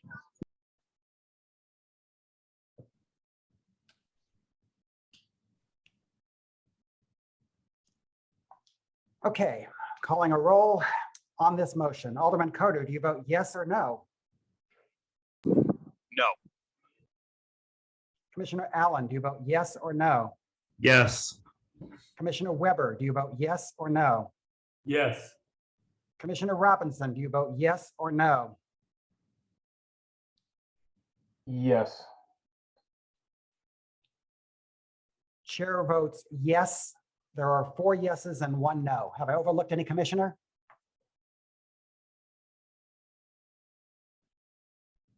The chair votes yes. There are 4 yeses and 1 no. The Preservation Board is withholding preliminary approval. Commissioners, do we have any other business before us? Nope. Hearing none. Do I hear a motion to adjourn? So moved. Is there a second?